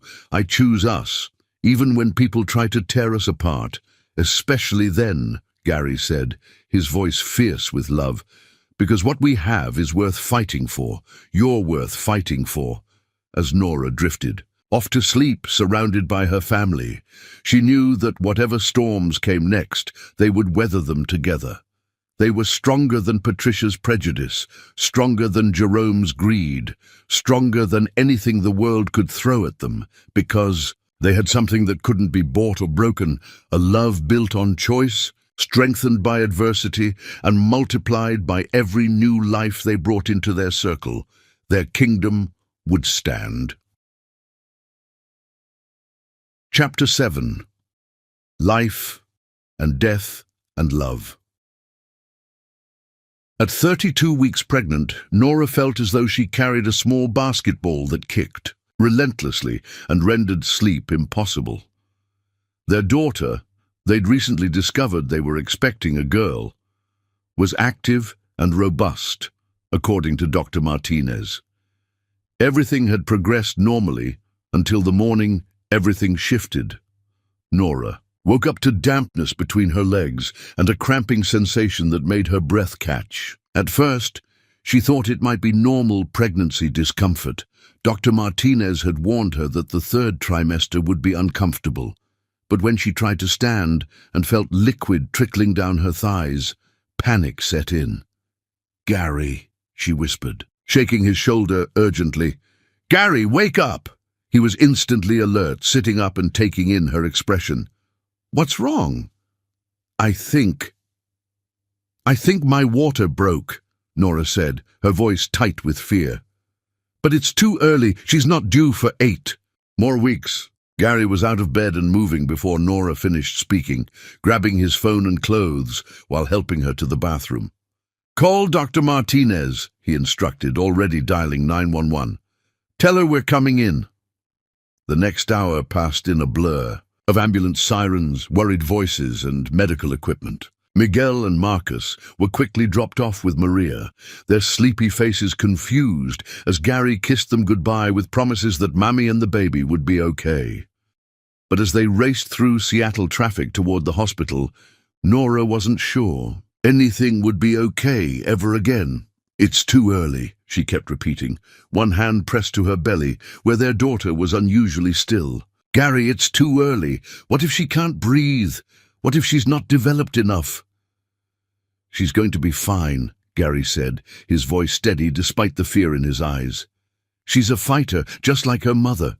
Dr. Martinez said her lungs were developing well at the last ultrasound." At the hospital, everything moved at lightning speed. Dr. Martinez met them at the emergency entrance, her usually calm demeanor urgent as she examined Nora. "Your membranes have definitely ruptured," she confirmed, "and you're already dilating. We're going to have to deliver the baby today." "Today?" Nora's voice was small and scared. "But she's only 32 weeks. What if she's not ready?" "Babies born at 32 weeks have excellent survival rates," Dr. Martinez assured her, though her expression remained serious. "Our NICU is one of the best in the country, but Nora, I need to be honest with you, there are some complications." Gary's hand tightened on Nora's. "What kind of complications?" "Your blood pressure is dangerously high, and we're seeing signs of preeclampsia. Combined with the premature rupture of membranes, we need to deliver the baby immediately. We're looking at an emergency C-section." The words hit Nora like physical blows. Preeclampsia, emergency surgery, their tiny daughter fighting for life in an incubator instead of safely in Nora's womb for 2 more months. "Is she going to be okay?" Nora asked, tears streaming down her face. "We're going to do everything we can," Dr. Martinez said gently. "But right now, I'm more worried about you. Preeclampsia can be life-threatening if we don't act quickly." The operating room was a blur of bright lights and masked faces. Gary sat beside Nora's head, still in his street clothes, but wearing a surgical cap and mask. His eyes locked on hers as the anesthesia made everything fuzzy around the edges. "I'm scared," Nora whispered, her words slurring slightly. "I'm right." "Here," Gary said, his voice strong despite the tears she could see in his eyes. "I'm not going anywhere. You're the strongest woman I know, mi amor. You can do this." "What if something happens to me?"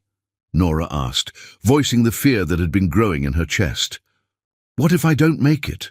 Promise me you'll take care of Miguel and Marcus. Promise me you'll tell our daughter about me." "Stop," Gary said firmly, leaning down so his forehead touched hers. "You're going to be fine. You're going to hold our daughter and watch her grow up. You're going to see Miguel and Marcus graduate from high school and college.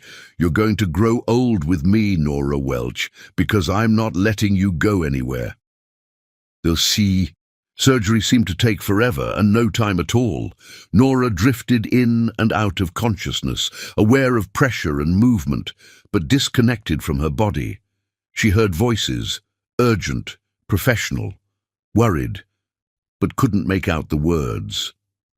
Then she heard it, a tiny, angry cry that made her heart stop and restart. "She's breathing on her own," someone said, and Nora felt Gary's tears drop onto her face. "Is she okay?" Nora managed to ask. "She's perfect," Gary sobbed, his voice breaking with relief and joy. 4 pounds, 2 ounces of pure perfection. She's breathing, crying, moving. She's okay, Nora. Our little girl is okay." But even as relief flooded through her, Nora felt something wrong. The voices around her were becoming more urgent, and Gary's face above her was growing pale. "What's happening?" she tried to ask, but her voice wouldn't work properly. "Nora, stay with me." Dr. Martinez's voice cut through the fog. "We're having some bleeding complications. I need you to stay awake for me." The next few hours were the longest of Gary's life. He held their daughter, Sophia Grace Welch, named for Sarah and Gary's grandmother, in the NICU, while Nora fought for her life in surgery. Sophia was tiny but strong, her little fists waving. As she breathed with the help of a ventilator, her dark hair so much like Nora's that Gary's chest ached. "Your mama is fighting for you, little one," he whispered to Sophia, his finger stroking her tiny hand through the incubator. "She's the strongest person I know. She's going to be okay, because she has to be. We all need her too much."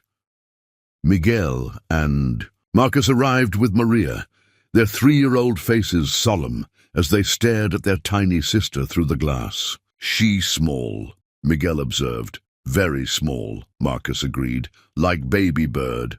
"She's going to grow big and strong," Gary told them, though his voice cracked with emotion. "Just like you did."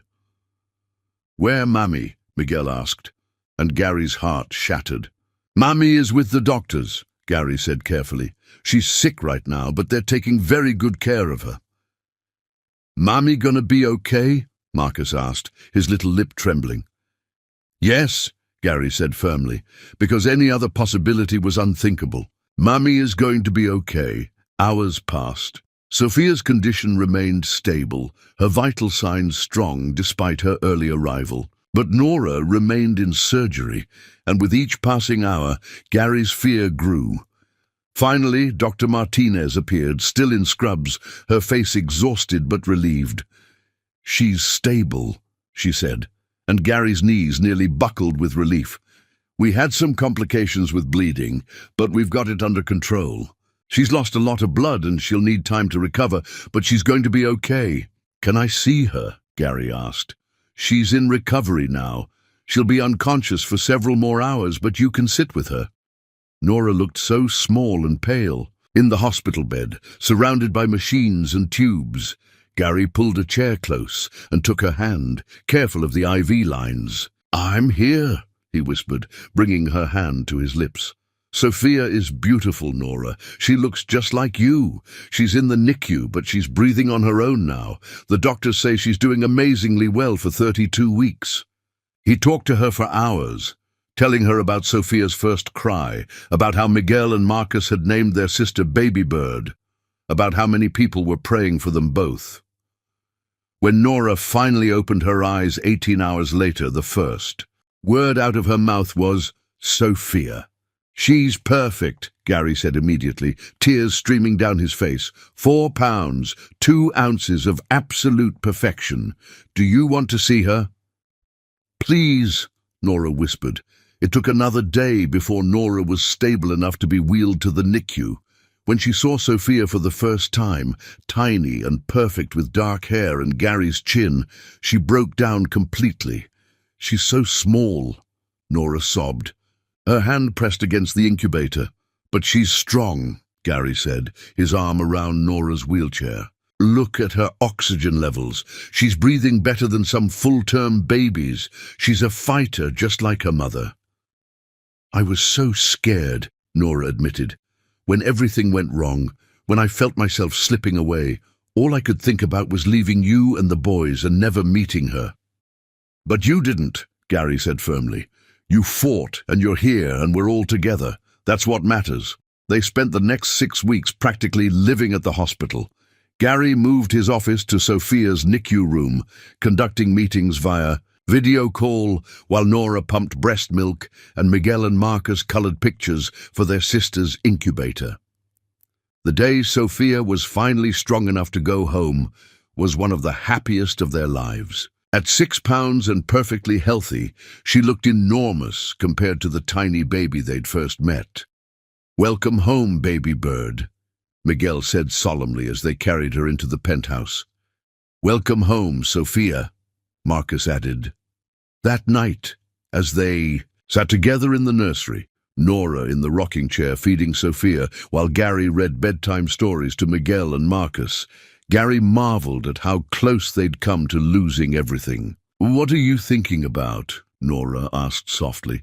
"How much I love you," Gary said simply. "How grateful I am that you're both okay. How perfect our family is. Even after everything that went wrong? Especially after everything that went wrong," Gary said. "Because it reminded me that nothing is guaranteed.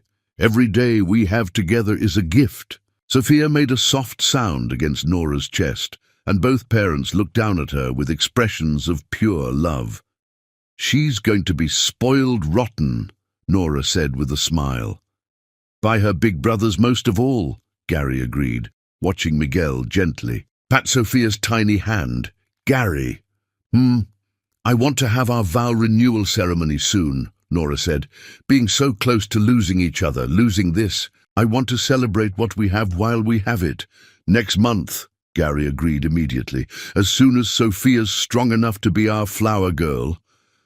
"Our flower girl will be 3 months old," Nora laughed. "Then Miguel and Marcus can carry her." "And down the aisle," Gary said, "our whole family participating in our new beginning."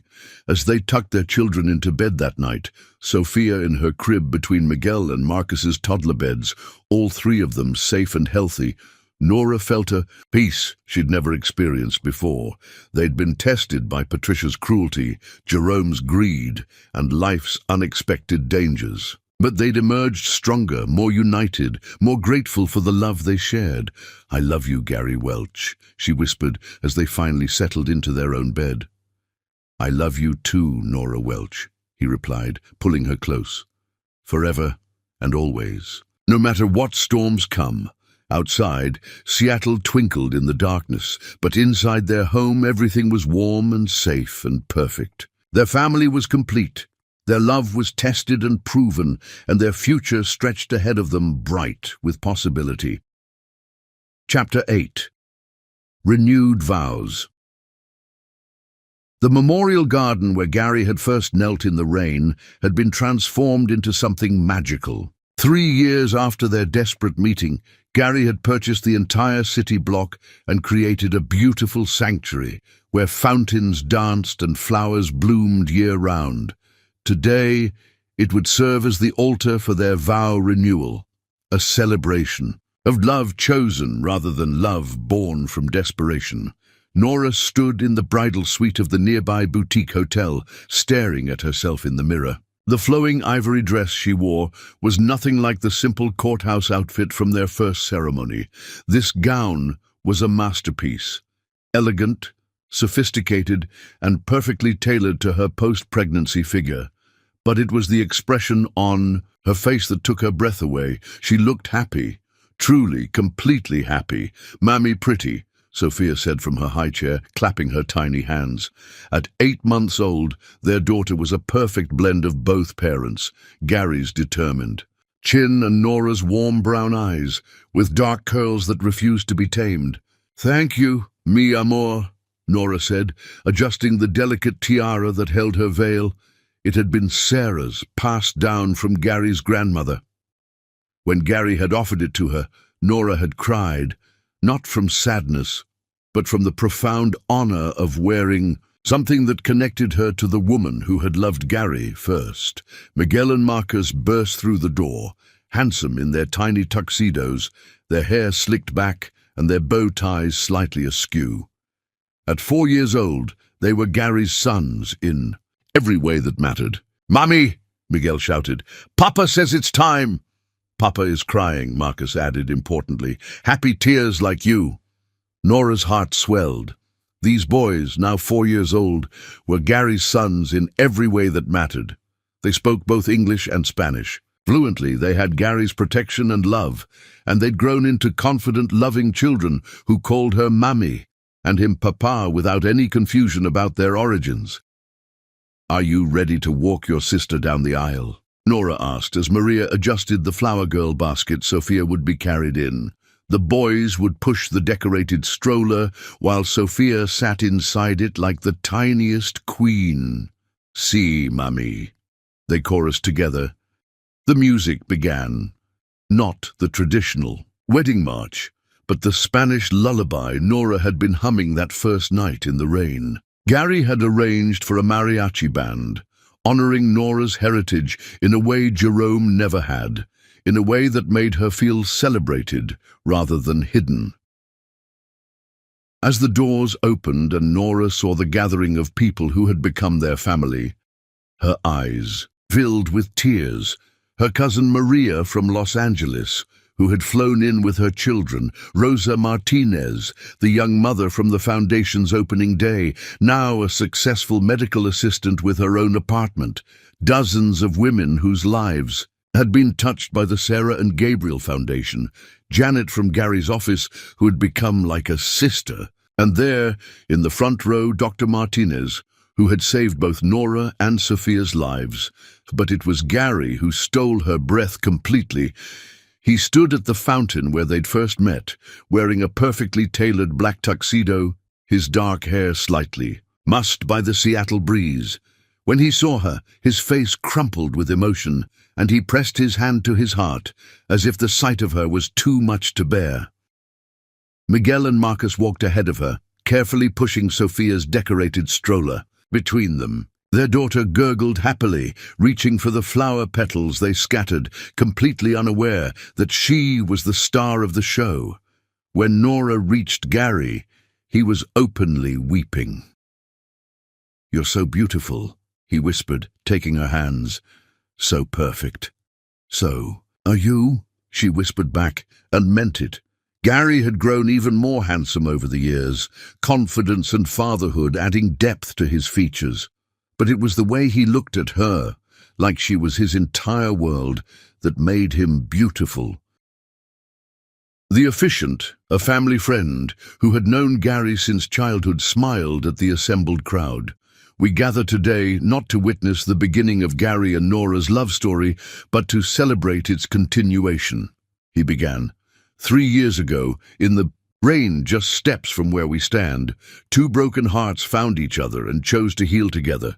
Today, they choose each other again, not from desperation, but from joy.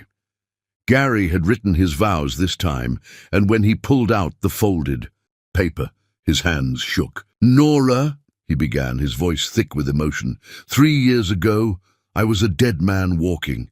I had lost everything that gave my life meaning, and I was drowning in grief. Then I found you, or you found me, and you didn't just save my life. You gave me a life worth living." He paused, looking at Miguel and Marcus, who were standing nearby with serious expressions. "You gave me sons who call me Papa and mean it. You gave me a daughter who looks at me like I hung the moon. You gave me a purpose through our foundation, a home that's filled with laughter, and a love that's deeper than anything I thought possible." Nora was crying now, not caring about her makeup. "But most importantly," Gary continued, "you taught me that love doesn't diminish when it's shared. It multiplies. My love for Sarah didn't make me love you less. It made me capable of loving you more. Our love for Miguel and Marcus didn't make us love Sophia less. It expanded our capacity for love." He looked directly into her eyes. "So today I choose you again. Not because I need you, but because I want you. Not because you saved me, but because you complete me. I choose you, Nora Welch, every day for the rest of my life." When it was Nora's turn, she didn't need notes. The words came straight from her heart. "Gary, 3 years ago you told me you saw what you'd lost when you looked at me, but I need you to know you also saw what I'd always been. You saw a mother's love, a woman's strength, a heart capable of healing. You didn't rescue me from poverty. You revealed the treasure I always was." She reached out to touch his face, smiling through her tears. "You took 2 abandoned boys and made them princes. You loved them so completely that they never question their worth. You gave me a daughter who will grow up knowing she's cherished. You built a foundation that has helped hundreds of women realize their own worth." Her voice grew stronger. "Today, I choose you not because you have money or status, but because you have the biggest heart I've ever known. I choose you because you make me laugh, because you sing off-key Spanish lullabies to our children, because you still hold my hand when we walk down the street." She looked at their children, then back at him. "I choose our beautiful, chaotic, perfect family. I choose this love that started in the rain and has only grown stronger through every storm." When they exchanged new rings, these ones inscribed with Amor Multiplica, love multiplies, there wasn't a dry eye in the garden. "You may kiss your wife," the officiant said with a smile. "Again." Gary's kiss was soft and sweet, full of promise and joy. When they broke apart, Miguel and Marcus cheered, Sophia clapped her tiny hands, and the mariachi band launched into a jubilant celebration song. The reception was held in the hotel's rooftop garden, overlooking the city where their love story had begun. As Gary spun Nora around the dance floor, both of them laughing like teenagers, she marveled at how far they'd come. "Do you ever miss it?" Gary asked as they swayed to a slow song. "The simplicity of before, when it was just survival?" "Never," Nora said firmly. "I don't miss being hungry or scared, or wondering if my children would have a future. I don't miss feeling worthless or unwanted, but I'm grateful for it," she admitted, "because it taught me to recognize real love when I found it. It taught me that family isn't about blood. It's about choice. It taught me that I'm stronger than I ever imagined." Gary spun her again, and when she came back to his arms, Sophia was reaching for them from Maria's arms nearby. "I think someone wants to dance with her parents," Gary said, taking Sophia and settling her between them as they continued to sway. Miguel and Marcus joined them on the dance floor, wrapping their arms around Gary and Nora's legs, and suddenly they were all dancing together, a tangle of arms and laughter and pure joy. "This is perfect," Nora whispered, looking around at their extended family celebrating with them. "This is just the beginning," Gary replied, kissing her temple. "Wait until you see what the next chapter holds." As the evening wound down and their guests began to leave, Gary pulled Nora aside. "I have something for you," he said, reaching into his jacket pocket. "Gary, you've already given me everything." "Not everything," he said, pulling out a set of keys. "These are to the house." "What house?" "The house I bought for us, for our family, with a yard for the children to play in, a workshop where Miguel can build things, a music room where Marcus can practice piano, a nursery for Sophia that gets morning sunlight." Nora stared at the keys. "You bought us a house." "I bought us a home," Gary corrected, "somewhere we can grow old together, where our children can bring their children, where love can multiply for generations." "Show me," Nora whispered.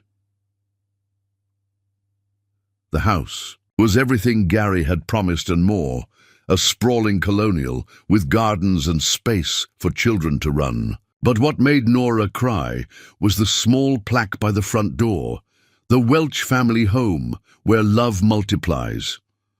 "Welcome home, Mrs. Welch," Gary said, carrying her over the threshold, while Miguel, Marcus, and Sophia followed. "Welcome home, Mr. Welch," she replied, and knew that wherever Gary was, wherever their children were, that would always be home. Chapter 9. Full Circle.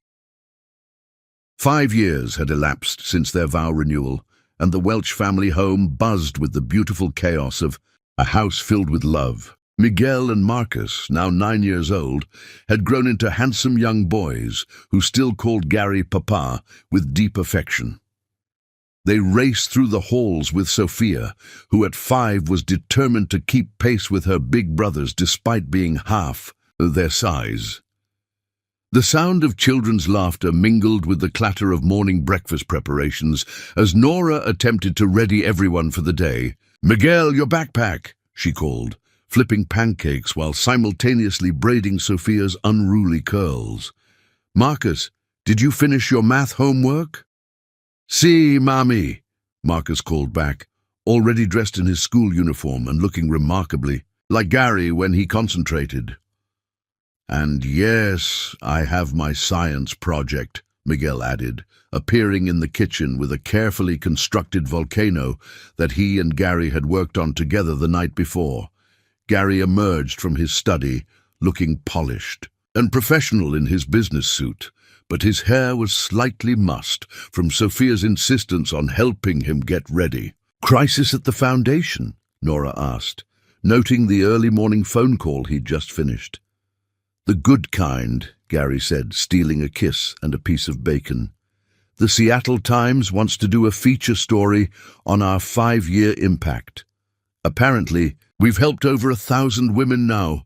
Nora paused in her pancake flipping, the magnitude of that number hitting her. 1,000 women, 1,000 families changed. 1,000 lives given hope because of something that had started with her own desperation in the rain. 1,000, she repeated softly. 1,000, Gary confirmed, wrapping his arms around her waist from behind. All because my brave wife decided that surviving wasn't enough. She wanted to help others thrive. Their morning routine was interrupted by the doorbell, and Gary frowned. Expecting anyone? The journalist isn't supposed to come until this afternoon, Nora said, wiping her hands on her apron. Gary went to answer the door, and Nora heard his sharp intake of breath. A moment later, he returned to the kitchen with a young woman who couldn't have been more than 22, holding a baby who looked about 6 months old. She was thin, exhausted, and had the hollow-eyed look Nora remembered all too well. "Mrs. Welch?" the young woman said hesitantly. "I'm sorry to bother you at home, but I couldn't wait for an appointment. I'm Emma Rodriguez, and I need help." Nora's heart clenched with recognition, not of the girl, but of the situation. This was her, 8 years ago, desperate and alone with a child who depended on her. "Of course," Nora said immediately, guiding Emma to the kitchen table. "Sit down. Have you eaten? When did you last have a proper meal?" Yesterday, I think," Emma said, her voice small. Gary was already moving, fixing a plate of pancakes and pouring orange juice, while Miguel and Marcus watched with the solemn understanding of children who had been taught that helping others was simply what their family did. "Tell me what's happening," Nora said gently, sitting across from Emma while Sophia climbed into her lap, instinctively sensing that quiet was needed. "My boyfriend kicked me out 3 days ago," Emma said, her voice cracking. "He said the baby was ruining his life, that he never wanted to be tied down. I've been sleeping in my car, but it broke down yesterday, and I spent my last $20 on formula." The story was heartbreakingly familiar. Nora felt Gary's hand on her shoulder, offering silent support as memories of her own darkest days threatened to overwhelm her. "What about family?" Nora asked. "My parents disowned me when I got pregnant," Emma said, tears starting to fall. "They said I was a disgrace to the family name. I have nowhere to go, and Isabella—" She looked down at her daughter with such fierce love that Nora's chest tightened. "She deserves better than sleeping in a car." "Yes, she does," Nora said firmly. "And so do you." Gary stepped forward. "Emma, I'm Gary Welch. My wife and I run the Sarah and Gabriel Foundation. Have you heard of it?" Emma's eyes widened. But I came here because someone at the shelter said you might help, but I never imagined that we'd answer the door ourselves." Nora smiled. "We've never forgotten where we came from. In fact, this is exactly where I was 8 years ago, desperate, alone, with 2 babies and no hope." "But you have all this." Emma gestured around the beautiful kitchen, clearly confused. "Now I do," Nora said. "But 8 years ago, I was sitting in the rain outside a pharmacy begging for formula money when Gary found me. Or when I found him, we've never been entirely sure which." Gary squeezed Nora's shoulder. "What my wife is trying to say is that we understand exactly what you're going through, and we're going to help you." "I can't pay you back," Emma said, quickly. "I don't have any money, no job, no—" "Stop," Nora interrupted gently. "The foundation isn't about payback. It's about paying it forward. Someone helped me when I needed it most, and now we help others." Miguel chose that moment to speak up. "Are you going to live with us?" he asked Emma with 9-year-old directness. "Miguel," Gary said gently, but Emma was already shaking her head. "Oh no, I couldn't impose." "Actually," Nora said, an idea forming, "why not? We have the guest house in the back that's been empty since Maria's daughter moved out. It has a kitchen, a nursery, Everything you and Isabella need. Nora, Gary said quietly. Are you sure? I'm sure, Nora said, looking at her husband. Remember what you told me that first night? That sometimes the universe puts people exactly where they need to be? Gary's expression softened with understanding. I remember. Emma, Nora said, turning back to the young woman, I want to offer you something.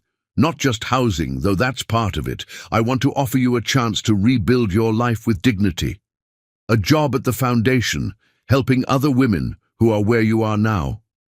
A safe place for Isabella to grow up, a family who understands what you've been through. Emma stared at her, tears streaming down her face. Why? Why would you do this for a stranger? Because you're not a stranger, Nora said simply. You're me, 8 years ago. And if someone hadn't helped me, if someone hadn't seen my worth when I couldn't see it myself, I wouldn't be here. None of this would exist. Sophia, who had been listening with the serious attention only small children possessed, suddenly reached toward Emma's baby. Baby, she said solemnly. Her name is Isabella, Emma said, shifting the baby so Sophia could see her better. Bella, Sophia pronounced carefully, then looked at Nora. Mummy, Bella stay? If Emma wants to stay, then yes, Bella can stay, Nora said. I want to stay, Emma whispered. But I don't understand how this is real. This doesn't happen in real life. It does in our life, Gary said, sitting down at the table. Emma, 8 years ago, my wife and I found each other on the worst night of our lives. We were both broken, both desperate, but together we built something beautiful. We've made it our mission to help other people build beautiful things from their broken pieces. The foundation has helped over 1,000 women, Marcus added proudly. Papa told us this morning. And you could be the 1,001st, Miguel said with the confidence of a child who'd never doubted that problems had solutions. Emma looked around the table at this family who had welcomed her without question, who spoke of miracles like they were everyday occurrences, who saw her potential when she couldn't see past her desperation. Okay, she whispered. Yes, thank you. Yes. The rest of the morning was a whirlwind of activity. Gary called the foundation to arrange temporary childcare for Isabella. Nora gathered supplies for the guest house, and Miguel and Marcus appointed themselves as Emma's official tour guides. As they settled Emma and Isabella into the guest house, a charming cottage with a garden view and everything a small family could need, Nora found herself standing in the doorway, watching Emma put Isabella down for a nap. It's going to be okay, she said softly. How can you be so sure? Emma asked. Because I was you, Nora said simply. And look how my story turned out. That afternoon, the journalist from the Seattle Times arrived to interview them about the Foundation's impact. As she listened to Gary and Nora talk about their work, she seemed particularly interested in their personal story. So you met when you were homeless? The journalist asked Nora. I was homeless. Gary was grieving. We were both lost in different ways, Nora explained. But we found each other exactly when we needed to. And now you've helped over 1,000 women? We've been part of over 1,000 women helping themselves, Gary corrected. We just provide the resources and support. They do the real work. Speaking of which, the journalist said, I understand you have a new resident. Nora glanced at Gary, who nodded. They'd agreed to be open about Emma's story, with her permission, as an example of the Foundation's work. Emma Rodriguez and her daughter Isabella, Nora confirmed. Emma will be joining our staff, helping other women navigate the same challenges she's facing. Isn't that unusual? Hiring someone who's currently receiving your services? Not at all, Gary said. Some of our best counselors and advocates are women who've been through our program. They understand the challenges in a way that no amount of education can teach. It's like the story coming full circle, the journalist observed. Exactly, Nora said, thinking about Emma in the guest house, about Isabella sleeping safely, about all the women who would benefit from Emma's experience and compassion. Love multiplies when it's shared. Help multiplies when it's given freely, and hope multiplies when people who've been hopeless can offer hope to others.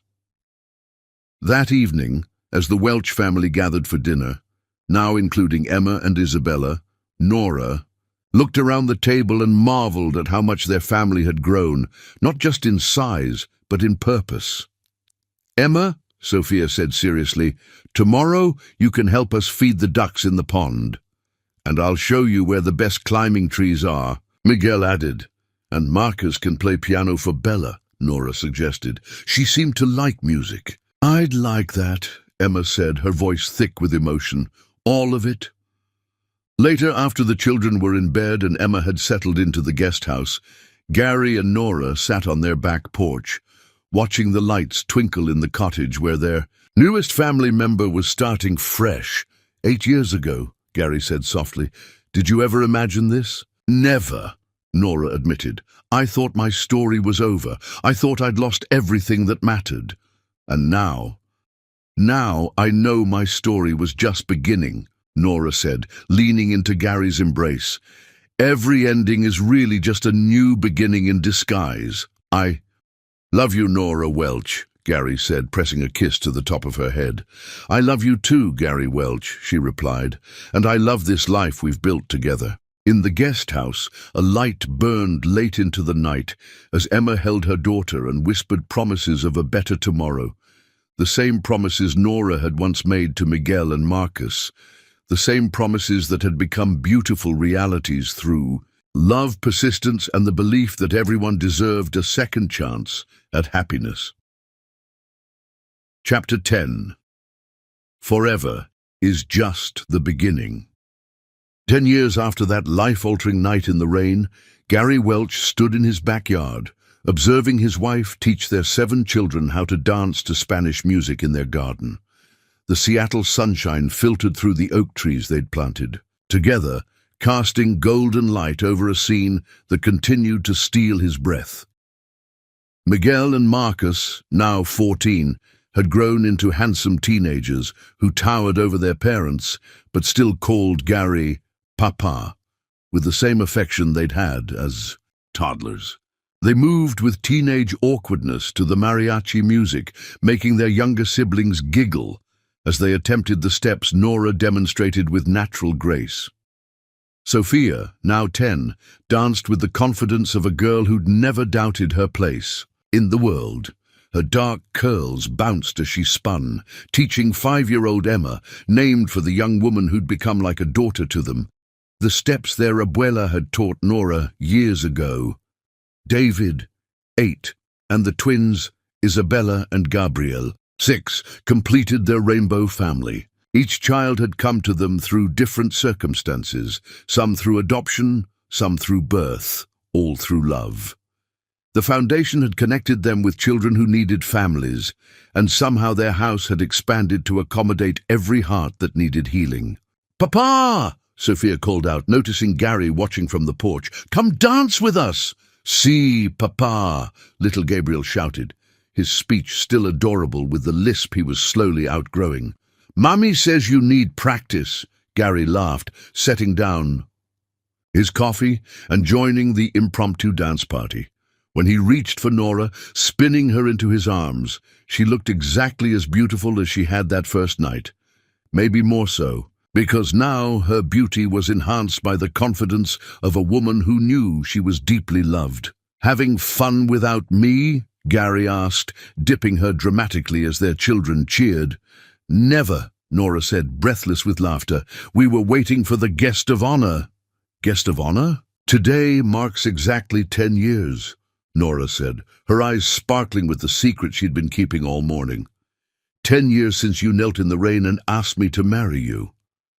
10 years since you said yes to a crazy stranger, Gary replied, pulling her close as their children continued dancing around them.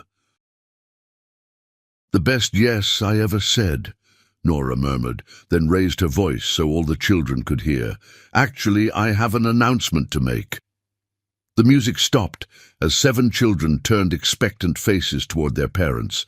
Miguel and Marcus exchanged knowing looks. At 14, they'd learned to recognize the signs. "What is it, Mummy?" Sophia asked, bouncing on her toes with excitement. Nora looked at Gary, her smile radiant. "Papa and I are going to have another baby." The eruption of joy was immediate and overwhelming. Sophia shrieked with delight. The twins jumped up and down clapping. David whooped, and even Miguel and Marcus grinned widely. But it was little Emma who asked the question that made Gary's heart swell. "Another baby to love?" she asked seriously. "Another baby to love," Nora confirmed, and Emma nodded solemnly, as if this was the most natural thing in the world. Gary swept Nora off her feet, spinning her around as their children cheered. "How long have you known?" he asked against her ear. 3 days, she admitted. "I wanted to wait until today to tell you. Our anniversary deserved good news." "The best news," Gary said, setting her down and cupping her face in his hands. "Number 8, are we crazy?" Completely, Nora laughed. "But it's the best kind of crazy." That evening, after the younger children were in bed and Miguel and Marcus were doing homework, Gary and Nora sat in their garden with Emma Rodriguez, now Emma Welch, having been officially adopted 2 years earlier, and her daughter Isabella, who was 6 and best friends with their Gabriel. "I still can't believe this is my life," Emma said, watching Isabella play with building blocks on the porch. 5 years ago, I was sleeping in my car. Now I'm the director of the Foundation's Youth Outreach Program. I have a master's degree in social work, and Isabella has 6 siblings who adore her. 7 siblings soon, Nora corrected with a smile. 7, Emma repeated wonderfully. "And you know what the craziest part is? I'm not even surprised anymore. This family just grows.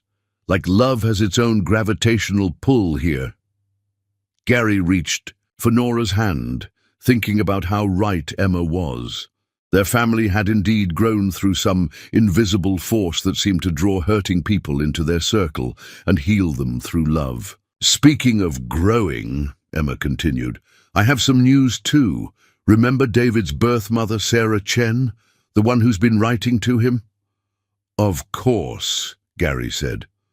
David had come to them at age 3 through the Foundation when his teenage mother couldn't care for him, but they'd maintained contact over the years. "She's getting married next month, and she wants David to be in the wedding. She also wants to meet all of us officially, the family that raised her son." "That's wonderful," Nora said, genuine joy in her voice. "David's been excited about her." "Letters.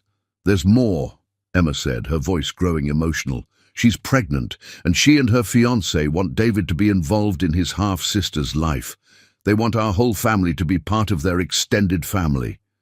Gary felt his throat tighten with emotion. "More family?" "Always more family," Nora agreed softly. Later that night, as they walked through their house doing the final bedtime checks, a ritual that now involved 7 rooms, Gary marveled at the life they'd built. Miguel's room was decorated with the science fair trophies he'd won, his walls covered with photos of the family's camping trips and Foundation events. Marcus's space was filled with musical instruments and sheet music, his piano visible through the open door of his practice room. Sophia's room was the explosion of art supplies and books, while little Emma's was organized with the precision of a child who remembered what it was like to have nothing. David's room featured a map of the world with pins marking all the places he wanted to visit. And the twins' shared space was chaos, toys everywhere, bunk beds draped with fairy lights, and a reading nook where Gary told them stories every night. 8 children, Gary said as they finally reached their own room. "We're going to need a bigger car. We're going to need a bigger everything," Nora laughed. "But Gary, can you honestly say you'd change anything?" Gary pulled her into his arms, his hands resting on her still flat belly where their 8th child was growing. "Nothing, not a single thing, even the hard parts, the scary parts, the parts that almost broke us, they all led us here." "Do you ever think about that night in the rain?" Nora asked, settling into bed beside him. Do you ever wonder what would have happened if you'd walked a different route home?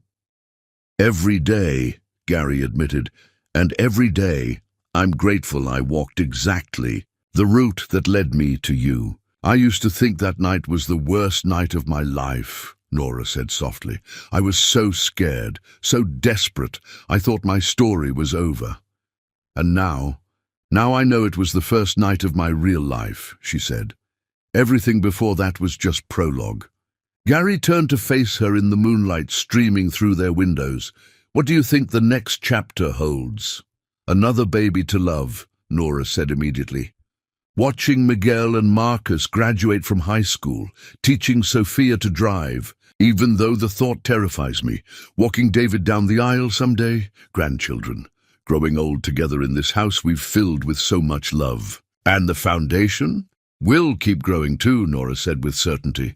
Emma's already talking about expanding the program nationally. We've proven that love multiplies. Now we need to spread that proof everywhere. Gary kissed her forehead. Then her lips, then her belly where their newest miracle was developing. I love you, Nora Welch, more than I loved you the day I married you, more than I loved you yesterday, but not as much as I'll love you tomorrow. That's impossible, Nora protested. You can't love me more than you do right now. Watch me, Gary said, with the confidence of a man who'd learned that love had no limits. Outside their window, Seattle sparkled in the darkness, the same city where they'd found each other in the rain. But inside their home, surrounded by the children love had brought them, planning for the future love would build, everything was warm and bright and perfect. In another part of the house, Miguel was on the phone with his girlfriend, whispering about his parents' announcement and how excited he was to be a big brother again. Marcus was composing a lullaby for the new baby, his fingers moving softly over the piano keys. Sophia was in her art room, painting a picture of their family that would somehow need to include one more person. Emma was reading to little Isabella, telling her about how families grew through love, not just biology. David was writing in his journal about his birth mother's upcoming wedding and how proud he was that his real family would be there. And the twins were already asleep, dreaming dreams that only children in secure, loving homes could dream. Tomorrow would bring new challenges, new joys, new opportunities to choose love over fear. But tonight, the Welch family was complete, or as complete as a family could be when it was built on the principle that there was always room for one more heart that needed healing. Gary drifted off to sleep, holding his wife, thinking about the scared, broken man who had walked through the rain 10 years ago. That man could never have imagined this life, this love, this legacy of hope they were building one rescued heart at a time. Love had multiplied beyond his wildest dreams.